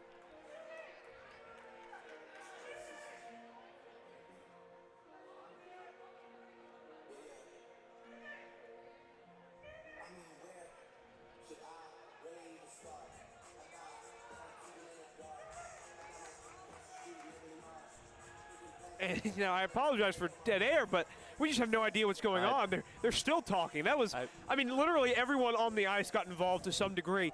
It was, you know, I feel like we can say this definitively, started by Charleston, but South Carolina, of course, had their part in escalating things. Like I said, I saw Zach List jump on top and start throwing punches down. Not to call him out, but it's on tape. Yeah, a lot of discussion. Seems like we may have finally come to a conclusion as officials are reporting to respective benches and coaches. JP, I'm at a loss for words. Not because I'm like surprised, but simply it's just because like you know, at some point we've reached a point of absurdity.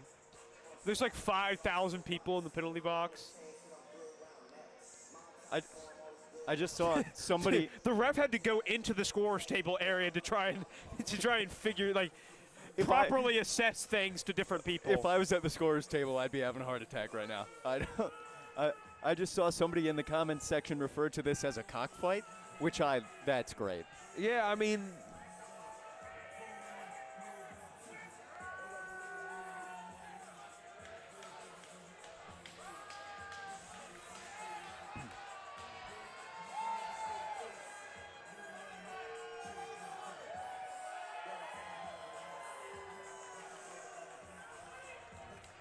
fans are still booing, by the way. I mean, that's an important step. Fans are still here. Oh yeah, the fans haven't left.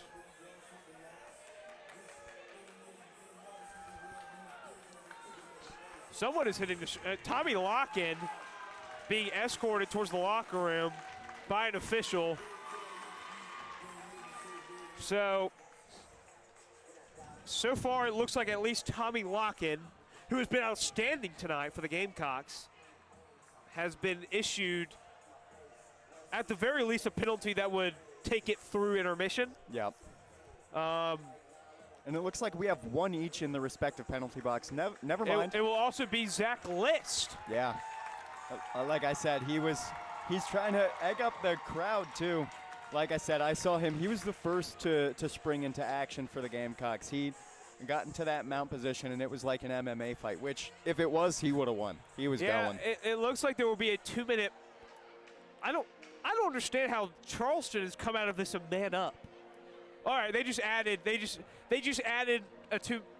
So we have a 5-minute major to South Carolina, and a 2-minute. All right, you know, sometimes I screw up on how they assess like the penalties on the scoreboard. It may be an elevated minor for the 5. Yeah, I think so. South Carolina will be on a 5-minute power play, but right now we'll be on 4-on-4 for 2 minutes, and then 3 minutes of a 5-on-4 for South Carolina. You're exactly right. That is what I'm gathering here. Although there are still 5 skaters on the ice for Charleston.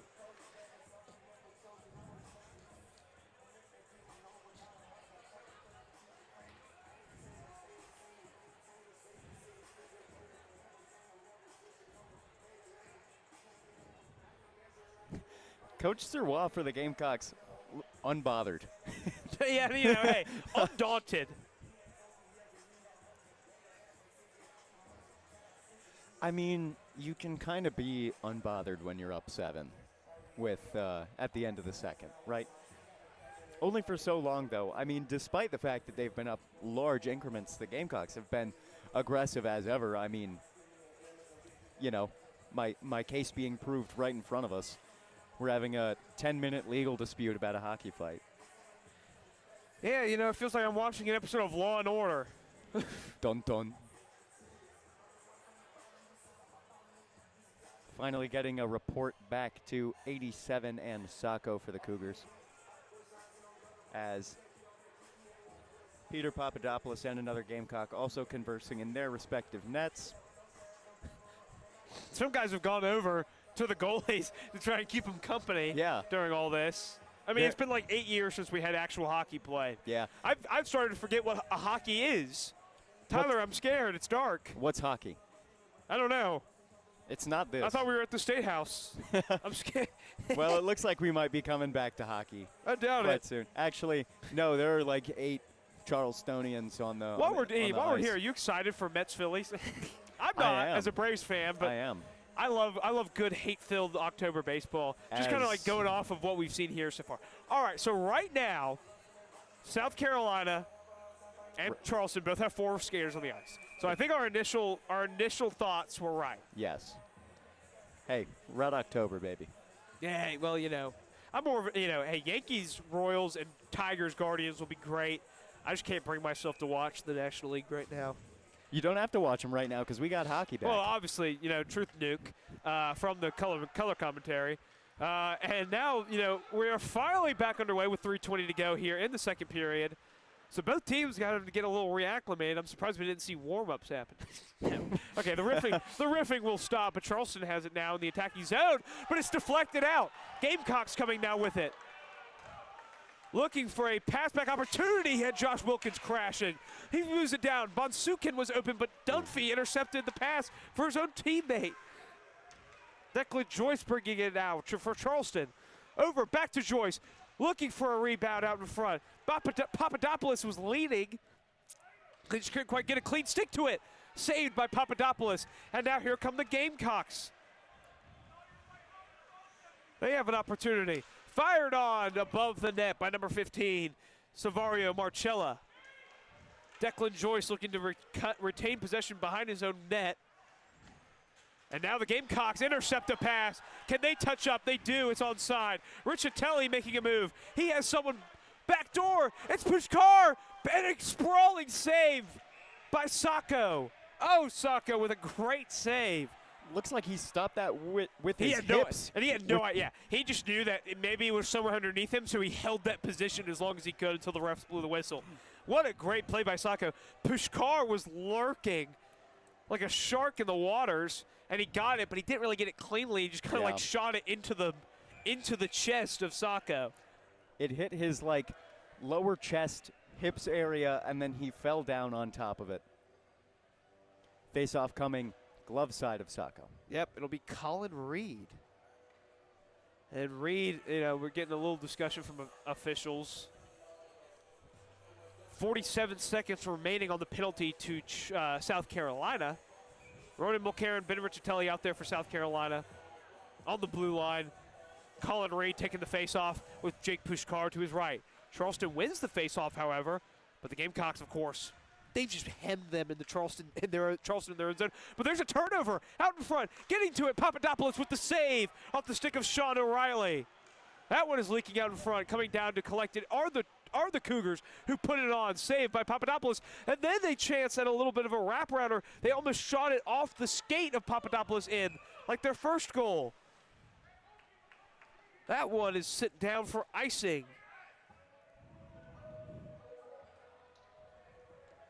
In 20 seconds, Charleston will reclaim their 5th skater and be a man up for about 3 minutes, exactly 3 minutes. Yep, and the face-off coming in the Carolina zone, won by the Cougars, but the Gamecocks get to it on the boards. They'll play it all the way up. Trying to get off the boards to Colin Reed. Reed has it. Reed has Pushkar. Reed surveying. He tries for Pushkar. Oh, backdoor Pushkar. Once again, he was set up, just trying to get the deflection off his stick. But Pushkar breaks it up. He has possession. Down to Reed. Reed looking. He's just going to play it off the boards, back up to Richatelli on the blue line. Richatelli skates in. Down to Reed, near side faceoff circle. Reed goes cross ice. That one is put up by Mulcairn up and over the goal.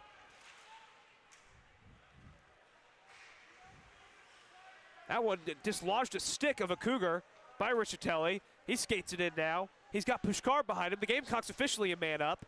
Richatelli coming in. He'll just kind of ease off.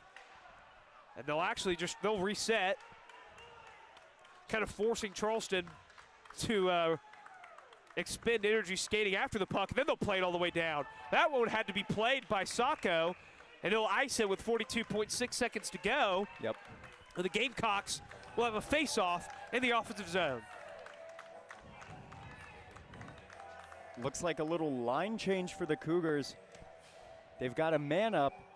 2 minutes left in their power play. Maybe they've got something drawn up for a situation like this. I'd say they need to score before the end of the second. Oh yeah, probably. But Charleston does come away with it, and they had to play it all the way down.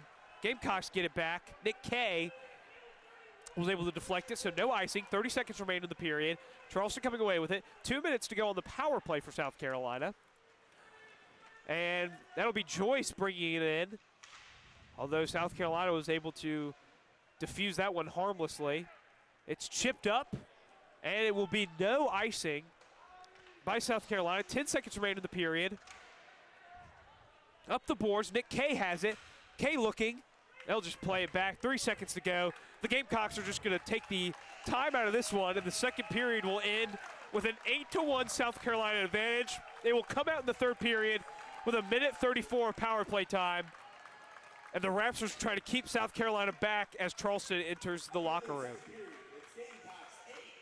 Tyler, that was a weird period, wasn't it? That was a long period. Well, the period itself wasn't long, but the time in which it took to close was. However, I don't really even feel like Charleston scored that period, like they did. It's on the scoreboard. But I think that the South Carolina Gamecocks have a moral victory. I mean, I don't think that we've gotten out of a game at the Plex without seeing a fight, which says something to the grit of this team. They commit penalties, they get ejected, and they still drop it on you through 2 periods. I mean, you can understand why this is a nationally acclaimed, national championship winning team. And they look, despite the penalties, despite committing penalties, they look disciplined. Because when they find themselves a man down, they play one of the best penalty kill zones I've ever seen. Like I said, we had people like Bonsukin and Finelli and Riccitelli being able to fill in as those like hawk safety type roles really well. And they're just able to diverge away from Sacco, cheat him to a side that, and then pass away from it and get a one-timer that's on a side that he's not protecting. It's great play calling. It's great interpretation. It's great improv by Kakaki all around. We'll see if the Charleston Cougars can score 7, maybe more, tie it up, bring it to overtime, win in the third. Will be unlikely, but possible. Yeah, we'll be back after the break for the third period of action.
right, ladies and gentlemen, we are back here for hopefully a much less scrappy third period between the Charleston and Cougars and the South Carolina Gamecocks. Your score, 8-1 Gamecocks. They'll be on the power play for a minute 34. Tyler, how did we get to this point?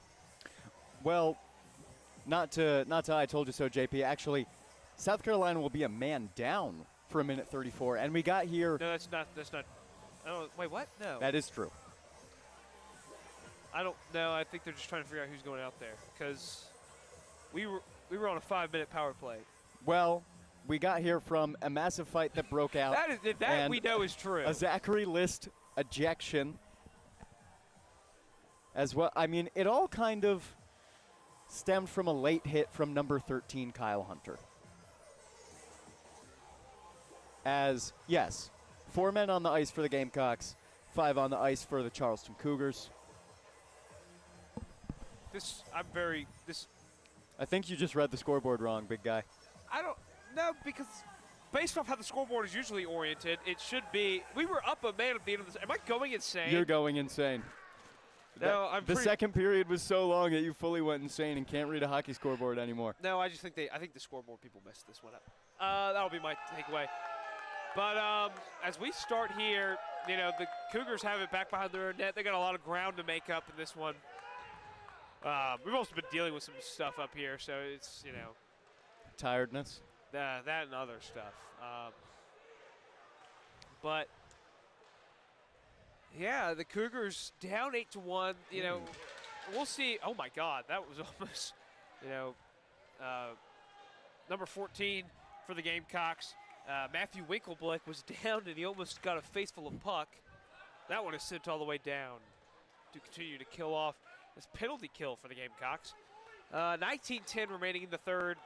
Sacco is just going to play that one away. And the Gamecocks looking to force a turnover in their attacking zone, but Charleston will retain possession. Cougars working it on through. Putting it on net, Papadopoulos directs it wide. 20 seconds remain on the main advantage. They'll try a one-timer from the far side face of the circle. Follow-up chance, deflected out in front. Papadopoulos made the initial save, but then it got deflected by a stick. They had a open look at the net. They just weren't able to get it through. Declan Joyce carrying it in now for Charleston. He attempts a centering pass. Got it on the stick of a teammate. They weren't able to find it, but it is number 37, Charles Desmaris, who was able to find the back of the net for Charleston's second goal. That was a really good move by Felicio. He faked it glove side for Papadopoulos and then smacked it back. Gets an apple for his guy, so great stick move. 8-2 now. Only quadrupling the the Cougars are the South Carolina Gamecocks. I got confused with my South Carolina rival Cats. Yeah. It happens. Now it's a breakaway chance for Marcella, but he's going to try a long pass to Dumphy, who connects it. Down to the goal line, looking for a deflection, can't get it.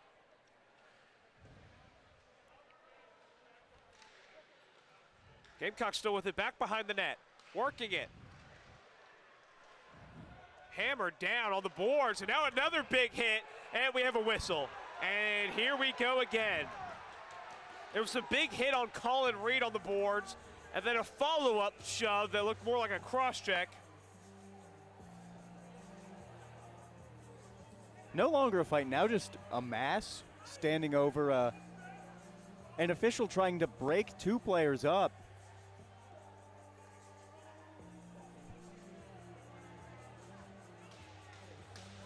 I'd assume penalties on both sides, if not ejections.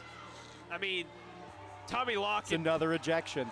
Not Tommy Locken. I think that's Connor Berman. It's either Connor Berman, Adam Feldman, or Marcella. Aiden Dumphy and folks are skating away. I mean, that was just completely unnecessary from Charleston. Yeah, I was confused, and then the Red Sea parted, and I just see a ref doing like the Spider-Man train thing between 2 players, just doing his best to. Yeah. to keep his arms between the two. So we'll have another, deliberation breakout here between the two parties. The plaintiff and the, I don't remember, I did. I took a law class once. But, I mean, this is ridiculous. I mean, there's no place for that. It's ridiculous. It's silly. It's Bush League. This is the Plex. This is a stand-up establishment. It's a sacred. You're fighting on sacred ground. You're fighting in a hockey rink that has a bouncy house 200 feet from it. Yeah, ski balls. I mean, the refs are letting Charleston. I think they're just like, come on, man, what are you doing? Yeah, we saw a very exhausted official. Yeah, he skated on here during the right after the break, and he was just kind of. I mean, good Lord.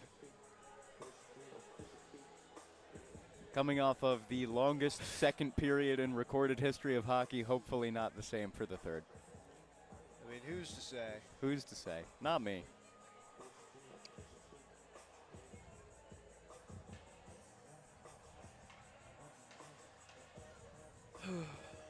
Still deliberating.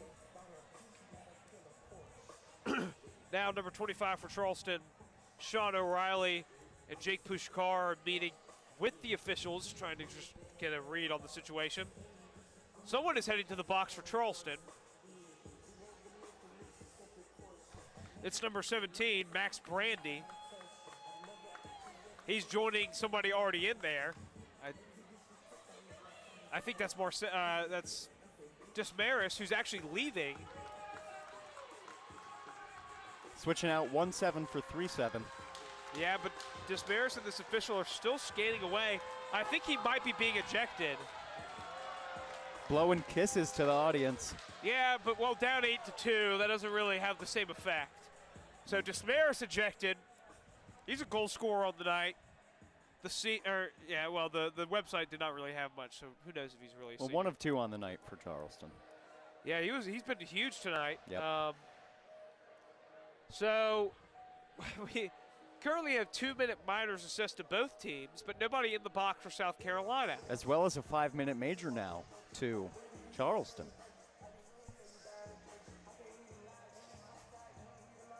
4-on-3 for 3 minutes is what the scoreboard says. Although, as we saw at the beginning of this period, the scoreboard is not always what it seems. God, no. It can never be easy. But if we wanted easy, we wouldn't be in sunny Irma. It's true. The best things in life are never easy, JP. That's true. Much like this conversation clearly is not easy. As a ref has re-entered the scoring room because we... It's so funny.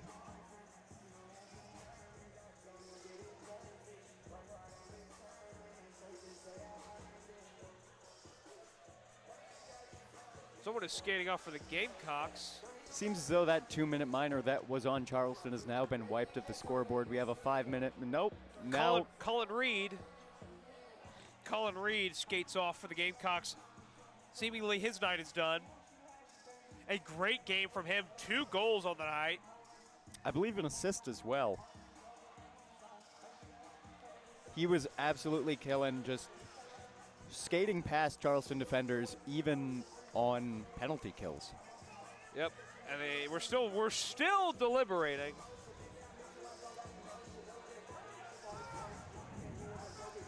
Seems as though a few denizens of the Plex heading out.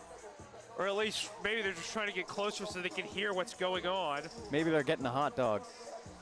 It's going to be a long one, folks. Settle in.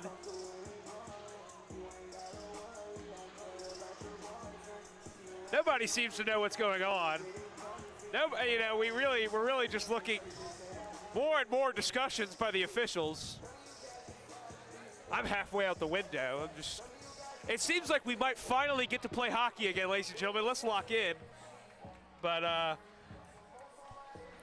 right now it is 4 skaters on the ice for South Carolina, 4 skaters on the ice for Charleston. Face-off coming just outside the Cougar zone. Be Nick Kay, Ronan Mulcairn, Ben Riccitelli, and Garrett Albers on the ice for South Carolina. So at least 3 minutes of 4-on-4 action, and the puck is won back by South Carolina. Ben Richartelli will get to it. We are back underway, finally, with some hockey.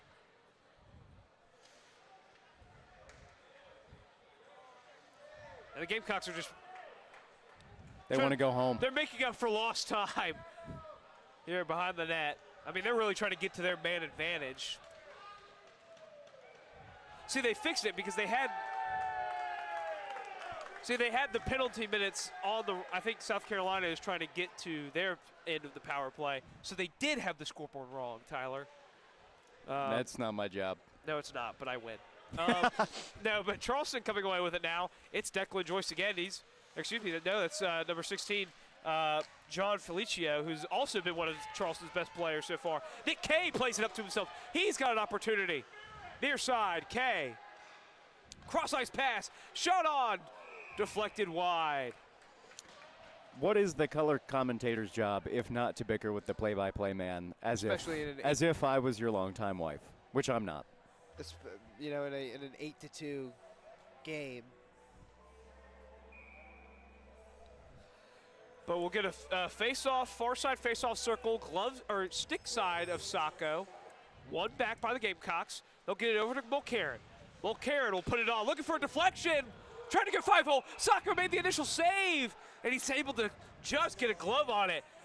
He made the initial save, but it kept going and almost went back through. It almost cleared it for a goal, but Sacco was just able to get it to the last possible second. Face-off coming glove side now. And Sacco was really flashing the glove. Gamecocks win the face-off. Mulcairn gets it across. They'll try to play it down. George Clavin.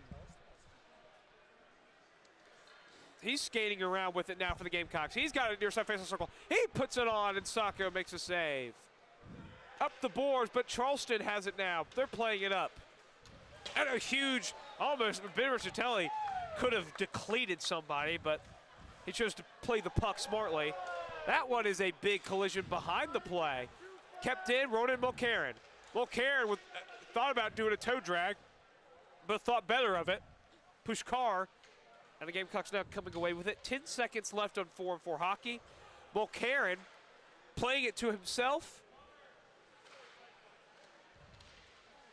They got Pushkar down there in the corner as well, where we saw the ruckus begin. And now Charleston coming away. Clavin with a nice hit there. And Richartelli will just send it all the way down. And now it will be Charleston with the man advantage. Somehow, how are they getting these? They started the fight. I'm very confused. But it'll be 2.5 minutes of a Charleston power play. So we'll see if they can put some more goals here up on the board to attempt to shorten this deficit. And they'll put that one on, but it wasn't able to get to Papadopoulos as it was Bonsukin there making a play. There's a wind-up chance and a penalty coming up to Charleston for knocking the stick out of the hands of, I think that's Dunphy. It'll be number 87. They don't have an 87. Awesome. No, that's great. Well, they do, but they don't. Oh, but they don't on their website. So 15:08 remaining here in the third period. And we'll go back to 4-on-4 hockey. The already small Charleston bench is, after all of these fights, depleted.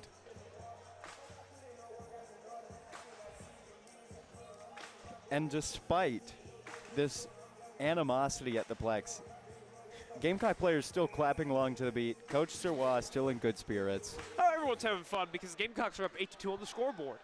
Gamecocks win the faceoff, put that one on, looking for a deflection out in front. Rebound chance, and it. And not no, again. No! Oh, we have another fight! Oh, no, it was Josh Wilkins. No, all you had to do, was just be the better man. No, we have to fill airtime again. You ever heard the Pearl Jam song, Better Man? You couldn't have done that, Mr. Josh. Because now we have more deliberating. I'm going to lose it. we do love commentating these games. No, that might be lost. That might be lost. No, it's great, but it's been a very long week, and if I see one more penalty conference, Josh Wilkins will hit the box for Carolina, as we are just, in love with whistles here. John Mullen in the box for Charleston as well. Another stupid play by both. Charleston starts it, but South Carolina, you don't have to retaliate. I feel like a lot of their matchups have been chippy throughout the years, but not like this. No, this is bordering on the point of insanity. As we hit nearly 11 o'clock here at the Plex. Normally we only reach these hours when the game is so great that it requires an extra period. Overtime, shootout. And certainly this would become maybe the wildest game in the history of our broadcast of cock hockey if we were able to get to that. The Cougars need 6 goals in 15 minutes, but they keep getting power plays. So maybe. It's possible. Anything is possible. Yeah, at least you didn't do the Jason Tatum version. I know, that's crazy that there's like 5,000 people in the penalty box for Charleston. I've gotten so delirious that as a Philadelphia fan, I've just quoted a Celtic. I mean, it's KG, it's okay. Kevin Garnett's pretty Kevin Garnett's cool. Just go. How many anecdotes could we? There's not enough anecdotes in the world to fill this period. Thank you all for hanging with us still. Yeah. This is frankly just. You could tell them who we are again. This is the most, I'm JP Barry. He's Tyler Perrone. We're SGTV. Bringing you this. Standing around with a side of hockey.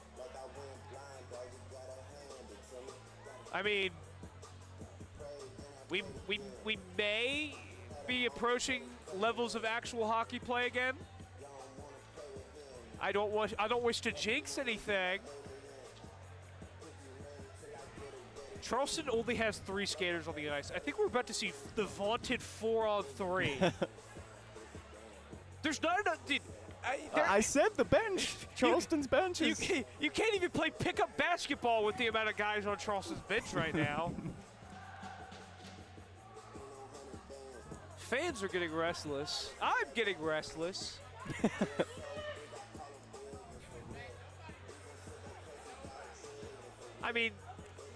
These refs have talked maybe more than we have tonight. And we've been on the air for nearing 3 hours. And we're majoring in this.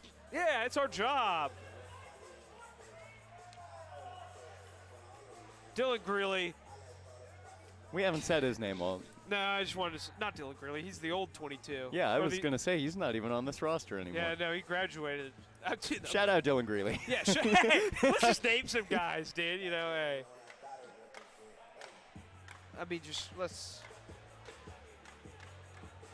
How can we forget Bobby DeChico? Shout out Sean Reed, previously mentioned. Yeah. Okay. Hockey might be back, ladies and gentlemen. So Kai Bonsukin, Aiden Dunphy, Garrett Albers, and number 14 Matthew Winkleblick on the ice for the Gamecocks for 4-on-3, but now we're having to talk about the scoreboard. And another player has just joined the ice for Charleston. So, I think after like 5 minutes, they realized, oh, crap, it's actually 4-on-4, maybe? I don't know. I don't know what's happening. It's 4-on-4. Okay. People are leaving. Oh! We can play hockey again. Yahoo! Hockey. Winkleblick, and the face-off has happened, and hockey is being played after another 30-minute rendition of Special Victims Unit Irmo. That was intercepted and center ice by Kai Bonsukin. Plays it over to Dunphy. I'm sorry for the folks at home. We thought we left these broadcasts in the past when the Christopher Newports of the world were off the schedule. Yeah. But frankly, this is the most ridiculous game I've ever seen in my life. Gamecock still with it. Winkleblick plays it down the boards. Down on the goal line, centering pass, Bonsukin! Shot it wide over the net. Over to Bonsukin again, near side faceoff circle. That one is on, and it's a score! Kai Bonsukin finds the back of the net. And the Gamecocks have their 9th goal. Maybe they'll just call it. Can it be like high school? How are the refs already talking to somebody? I mean, they're trying to. I just don't know what's going on. I'm sorry.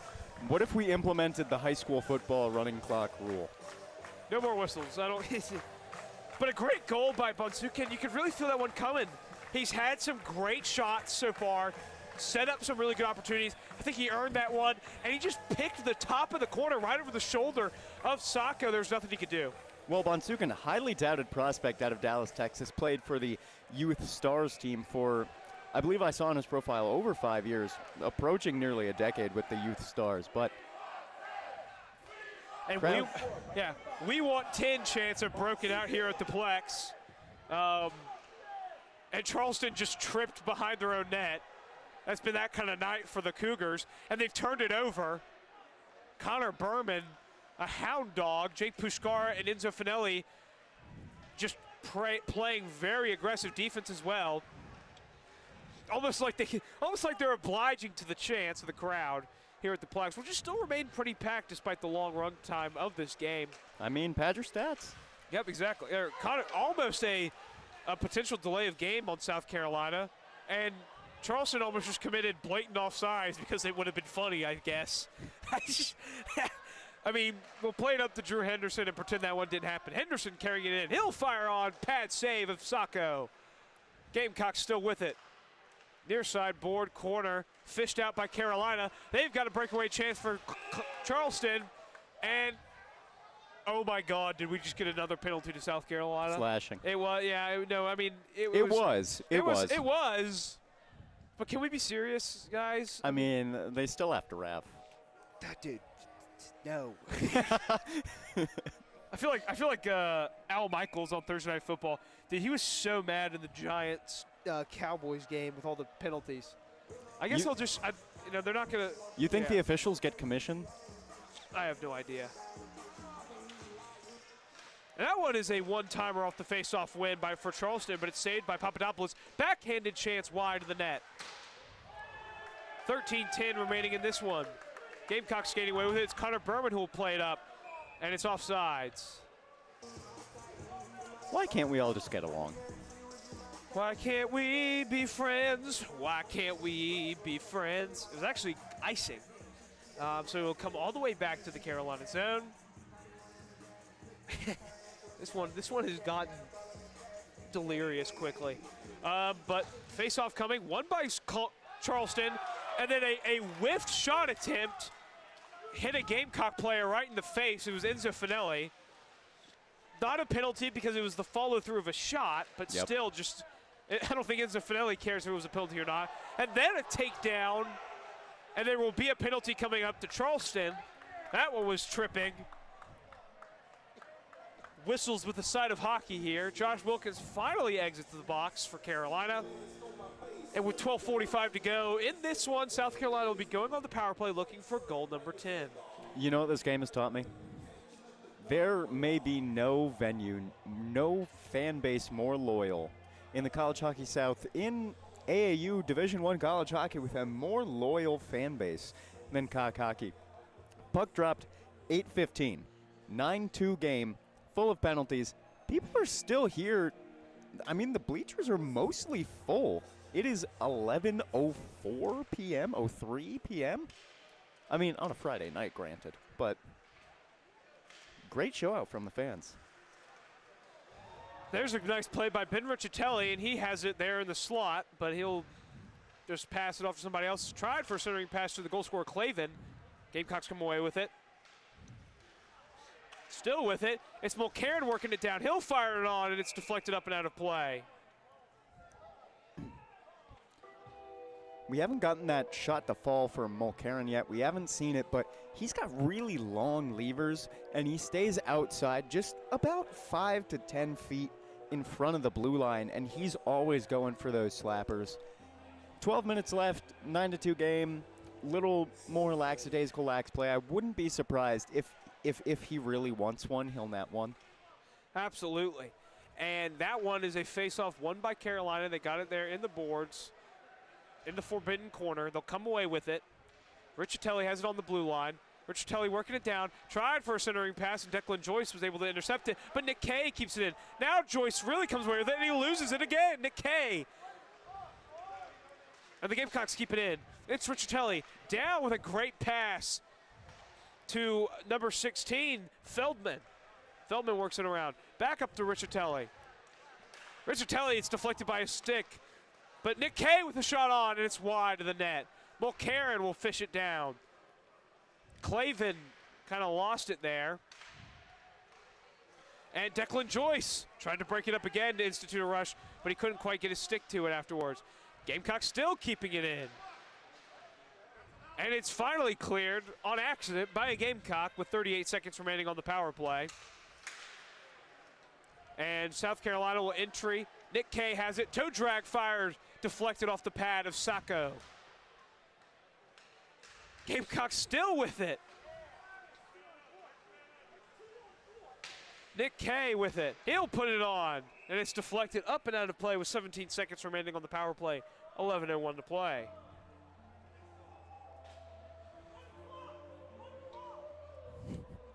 Members of the audience, I did hear once for, quote, run the clock.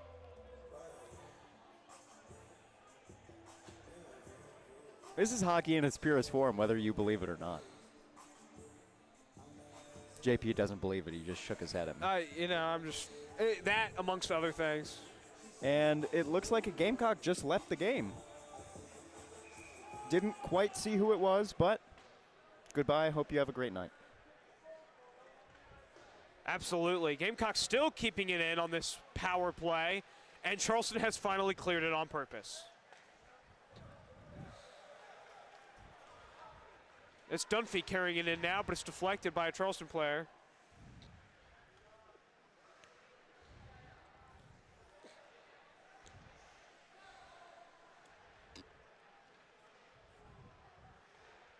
Back up to Dunphy. Dunphy has the blue line deflected out in front. Sacco had to make a quick adjustment on the puck path midair. Good save there by him. 10:20 to go. Gamecocks lead at 9-2.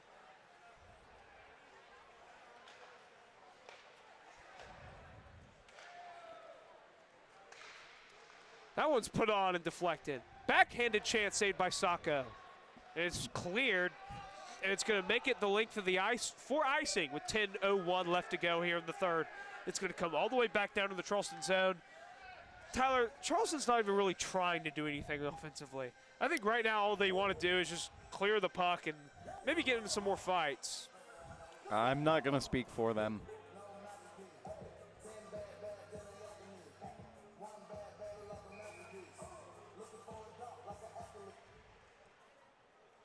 And that face-off won by Carolina, but Charleston comes away with it. There's just some nice fancy skating by the mysterious number 15, but his backhanded centering pass was deflected out in front. And then an attempt by number 74, Connor Barrett, went wide and out of play. 9:44 remaining here in the third period.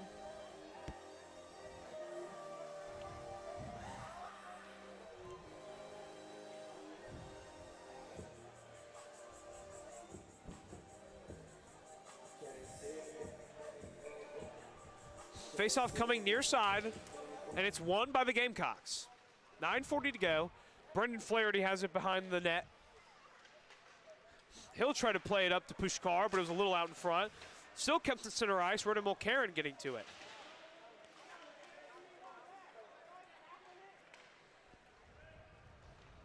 Playing it back behind the net. Ronan Mulcairn is going to come in and try and collect it for the Gamecocks. They attempted at a chip. Brendan Flaherty knocked it down, but then he himself fell down. It's a 2-on-1 for Charleston. They get it on, and they score! Oh, what a great play. It was number 16, John Felicio, off the feed from Connor Barrett. Barrett to Felicio, and there's nothing Papadopoulos could really do. The pass was so good, he was selling out that Barrett was going to take the shot, that by the time the puck hit Felicio's stick, it was over.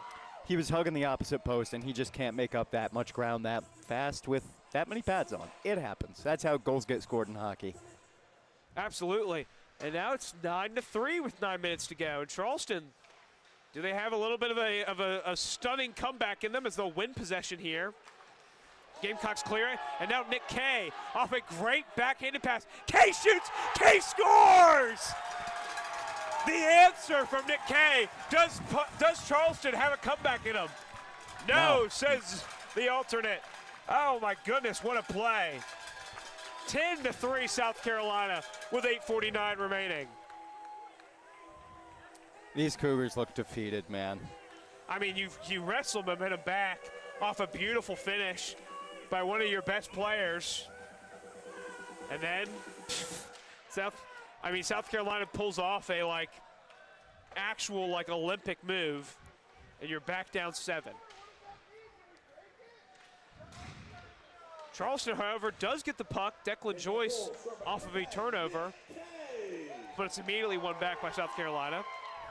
8:30 to go in the third period.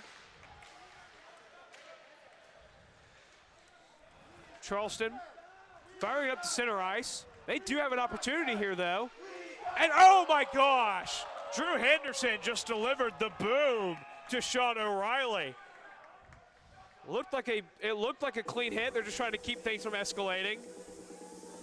I mean, Sean O'Reilly was knocked out of sorts. He just skated over to a ref and leaned on him briefly.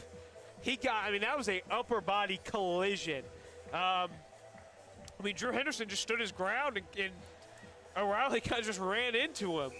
The Gamecocks need a safety. Yeah, true. I think O'Reilly thought Henderson was going to try and anticipate a move, and Henderson was just kind of, as there was a little fake out by the ref. Charleston wins the face-off, and that puck is already knocked out by South Carolina. So there ends that chance for the Cougars. They now have a chance. It's Connor Berman, far side. He's already scored a goal today. Gamecocks away with it. Dunphy, he's got Dunphy backside, but he hits the pad of Sacco. Up to Riccitelli on the blue line. Fired on, saved by Sacco again. Charleston corrals the rebound. They're looking to get up and out of the attack, and they just can't get it on their stick. Cougars regroup, re-attack, and then Papadopoulos saves it. And they whistled that one dead very quickly. Papadopoulos looked like he wanted to play it. But with 7:35 to go, we'll have a face-off coming to South Carolina defensive zone. Yeah, Papadopoulos looks a little upset. He just spoke to the ref about it, but no harm, no foul, so it seems, as the Gamecocks come back with it, win the face-off. Yeah, absolutely. And that one is fired on and saved by Sacco. Looking to keep it in is the Gamecocks, and they do. Far side, looking, surveying. Tried to play it off the boards to himself. He has Pushkar out in front. Connor Berman fires, and it hits someone's skate and deflects up and out of play. 7:09 remaining in the third period. Both teams going for changes here. You think we should change out the commentary line? Bring in the backups? Nah, we're selfish here. There are none.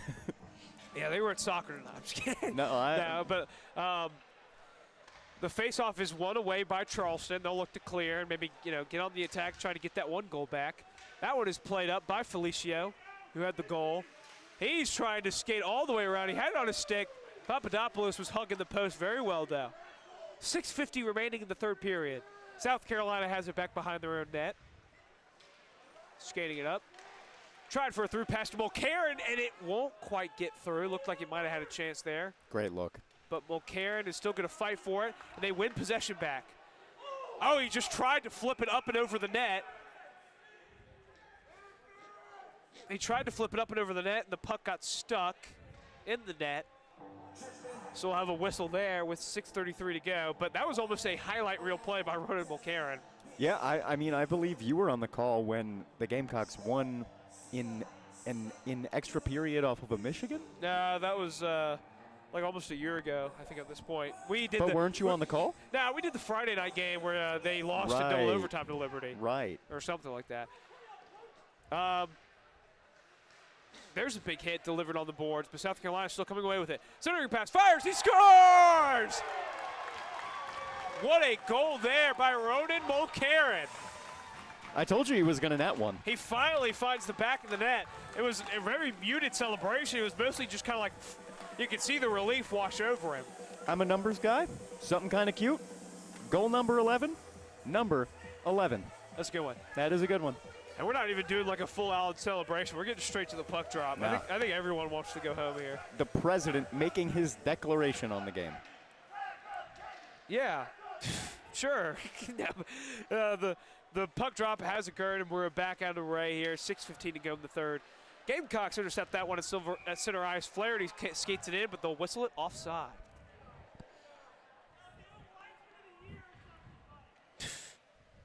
Fans with, making their feelings on that offside called. Hockey fans are just the best. They are very silly.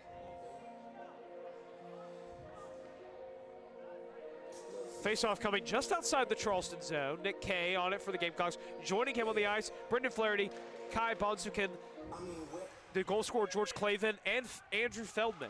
Or Adam Feldman, excuse me. Gamecocks get it down in the Charleston zone. Clavin with a shot on, deflected, but it's kept in by the Gamecocks.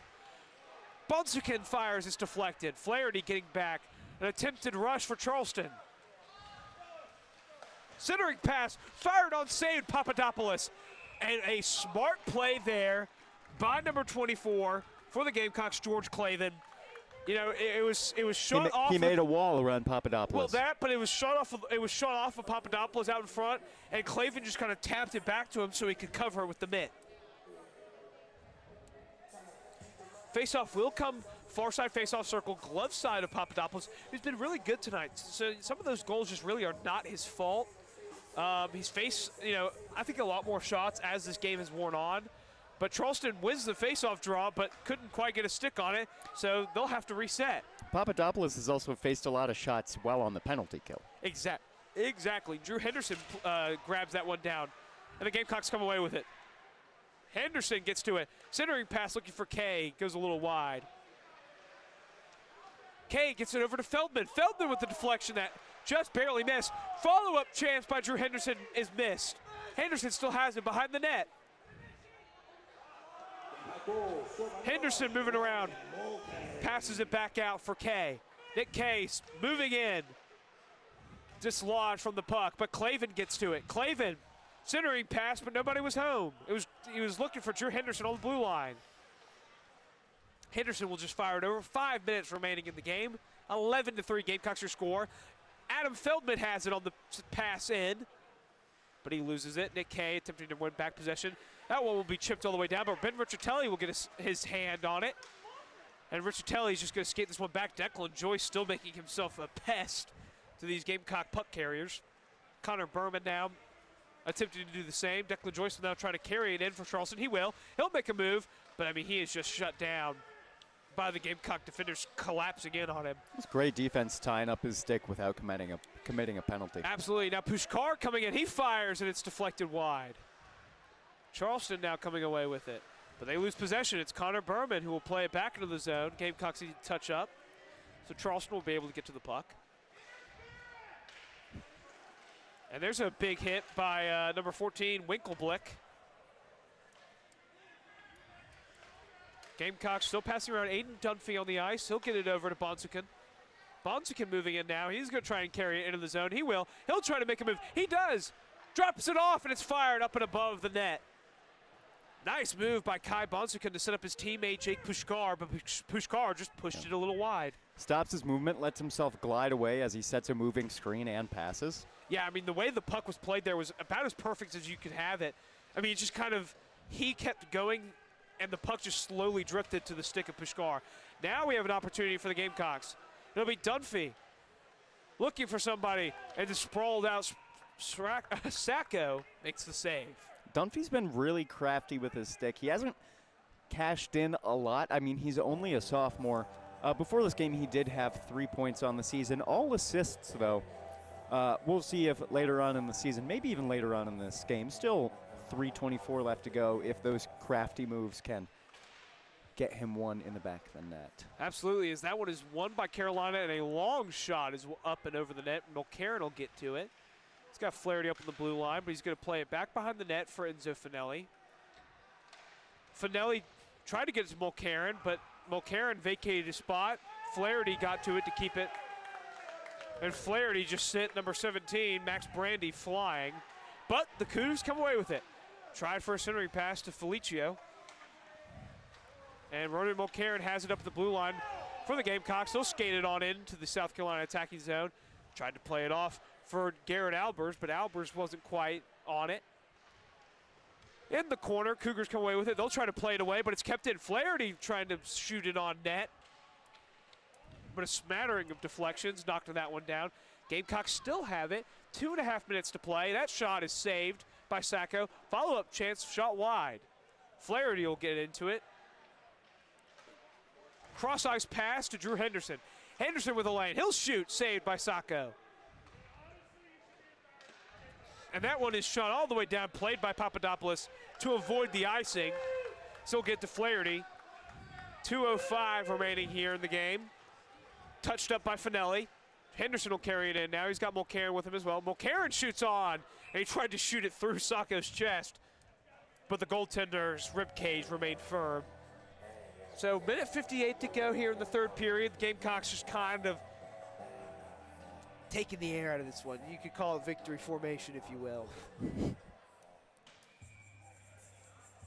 Face-off coming. You don't think that with 2 minutes left on the clock, Charleston can score 8, maybe 9 goals? You don't think that's possible? Probably not. That's almost an insane goal off the face-off draw. Minute 50 to go. Dunphy will skate back with it.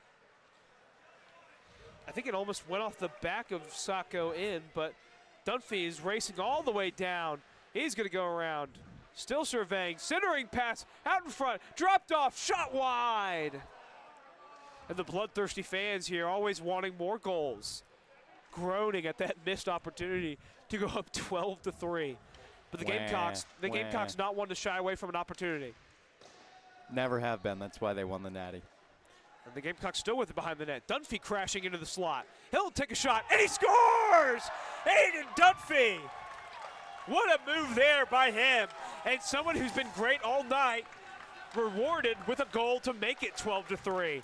I thought it would be his stick work that would get him the goal, but no, he plants, wrister, boom. I mean, what a job to crash the slot there in between the face-off dots, and a great pass, set up an even better shot. And the Gamecocks have put 12 by Sacco. I mean, I would wager to guess they've had nearly like 40 shots on goal. This is what Charleston did to Duke. Yeah. This one was for the Blue Devils, you know. Nick Kay gets that one over to Cleveland. Nick Kay fires wide. They had Sacco leaning. And this is the unfortunate part about Charleston only having one goalie. You can't really pull Sacco to try and save his confidence. But under a minute to go here at the Plex. The goal scorer, Dunphy, with the puck. He'll play it up. It's Feldman. They'll just lose the puck. Cougars just playing around. You know, the one thing I'm wondering is, will we see anything after the final buzzer? I hope not. These two teams have exchanged fisticuffs one too many times. Aiden Dunphy has it off the feed from Kay. He'll try a cross-ice pass. I'd like to think they just got it all out of their system. Here come the Cougars. 27 seconds remaining. That one is shot wide. No deflection. Clavin gets to it. Nick Kay, the alternate captain, is just going to bring it on up. He thought about ripping it, but he's just kind of playing it to the boards. That one's out in front for Feldman. Feldman with the chance, but it's saved by Sacco. Follow-up, unable to get a stick to it. 7 seconds remain. Aiden Dunphy will just come to it. And the final seconds tick away here. And the Gamecocks celebrating a 12-3 victory. And Charleston, hey, they seem in good spirits at least. Do they? I don't know. That's going to be a long bus ride. Wait a minute. Charleston had another goalie this whole time, just not on their roster, and I did not see him once on the bench. No. What were you doing? Yeah, that's really strange. The two teams shaking hands. All the festivities of the game have gone away. Well, I think all the aggressors are in the locker rooms. That's probably a really good point. I mean, a 12-3 final score. You know, both teams definitely moving on to different levels of competition as the Gamecocks will enter conference play. We're going to take a quick little break, and we'll be back for a wrap-up show here to end our coverage.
Welcome back here, where we come to you from our Cox Coop in the attic of the Plex in sunny Irmo, South Carolina.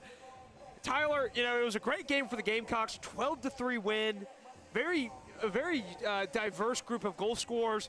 But as we look ahead, I wish we had a schedule to tell you more about what the Cougars have coming up. But South Carolina will start College Hockey South play against the Auburn Tigers. Oh, well, they play Georgia. But we'll get into the thick of the conference schedule next week at home against Auburn. That should be a big one.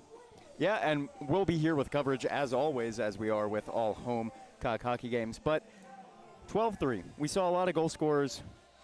We saw a lot of fights. We saw a lot of fights. Penalties. A lot of fisticuffs. Your player of the game might be different than mine. Me personally, a lot of goals. 12. Not a lot of goals. 3. I'm taking Peter Papadopoulos in his first start of the season. Played fantastically. He did. You know, I think that's a great choice. For me, though, you know, it might be Colin Reed. Colin Reed got the show started by just effortlessly wading through the waters of the Charleston defense like he was a boat in the Charleston harbor. It was truly magnificent. And even though I may have called him by his brother's name, Sean, that's how experienced and good he looked. Oh, that one. And that really set the tone, because Charleston came out and punched South Carolina in the mouth. They were playing hard, and that goal by Reed really kind of, I think, put the differential in perspective. And we saw it the rest of the night. Yeah, a close first 5 minutes, and I would have never thought that by the second period we'd be at 6-0, 7-0. Yeah, I mean, and then a million fights. It's been a long week for us, and so, you know, big week coming up for Cock Hockey. Big following weeks, but I think they got off to a great start, rebounding from the NC State loss. That's going to do it for here. Shout out to our technical crew, Doug Andreuzzi, Mary Des Parker. That's going to do it for our coverage here. I'm JP Barry. He's Tyler Perrone. We're Student Gamecock Television, and we will see you guys next week.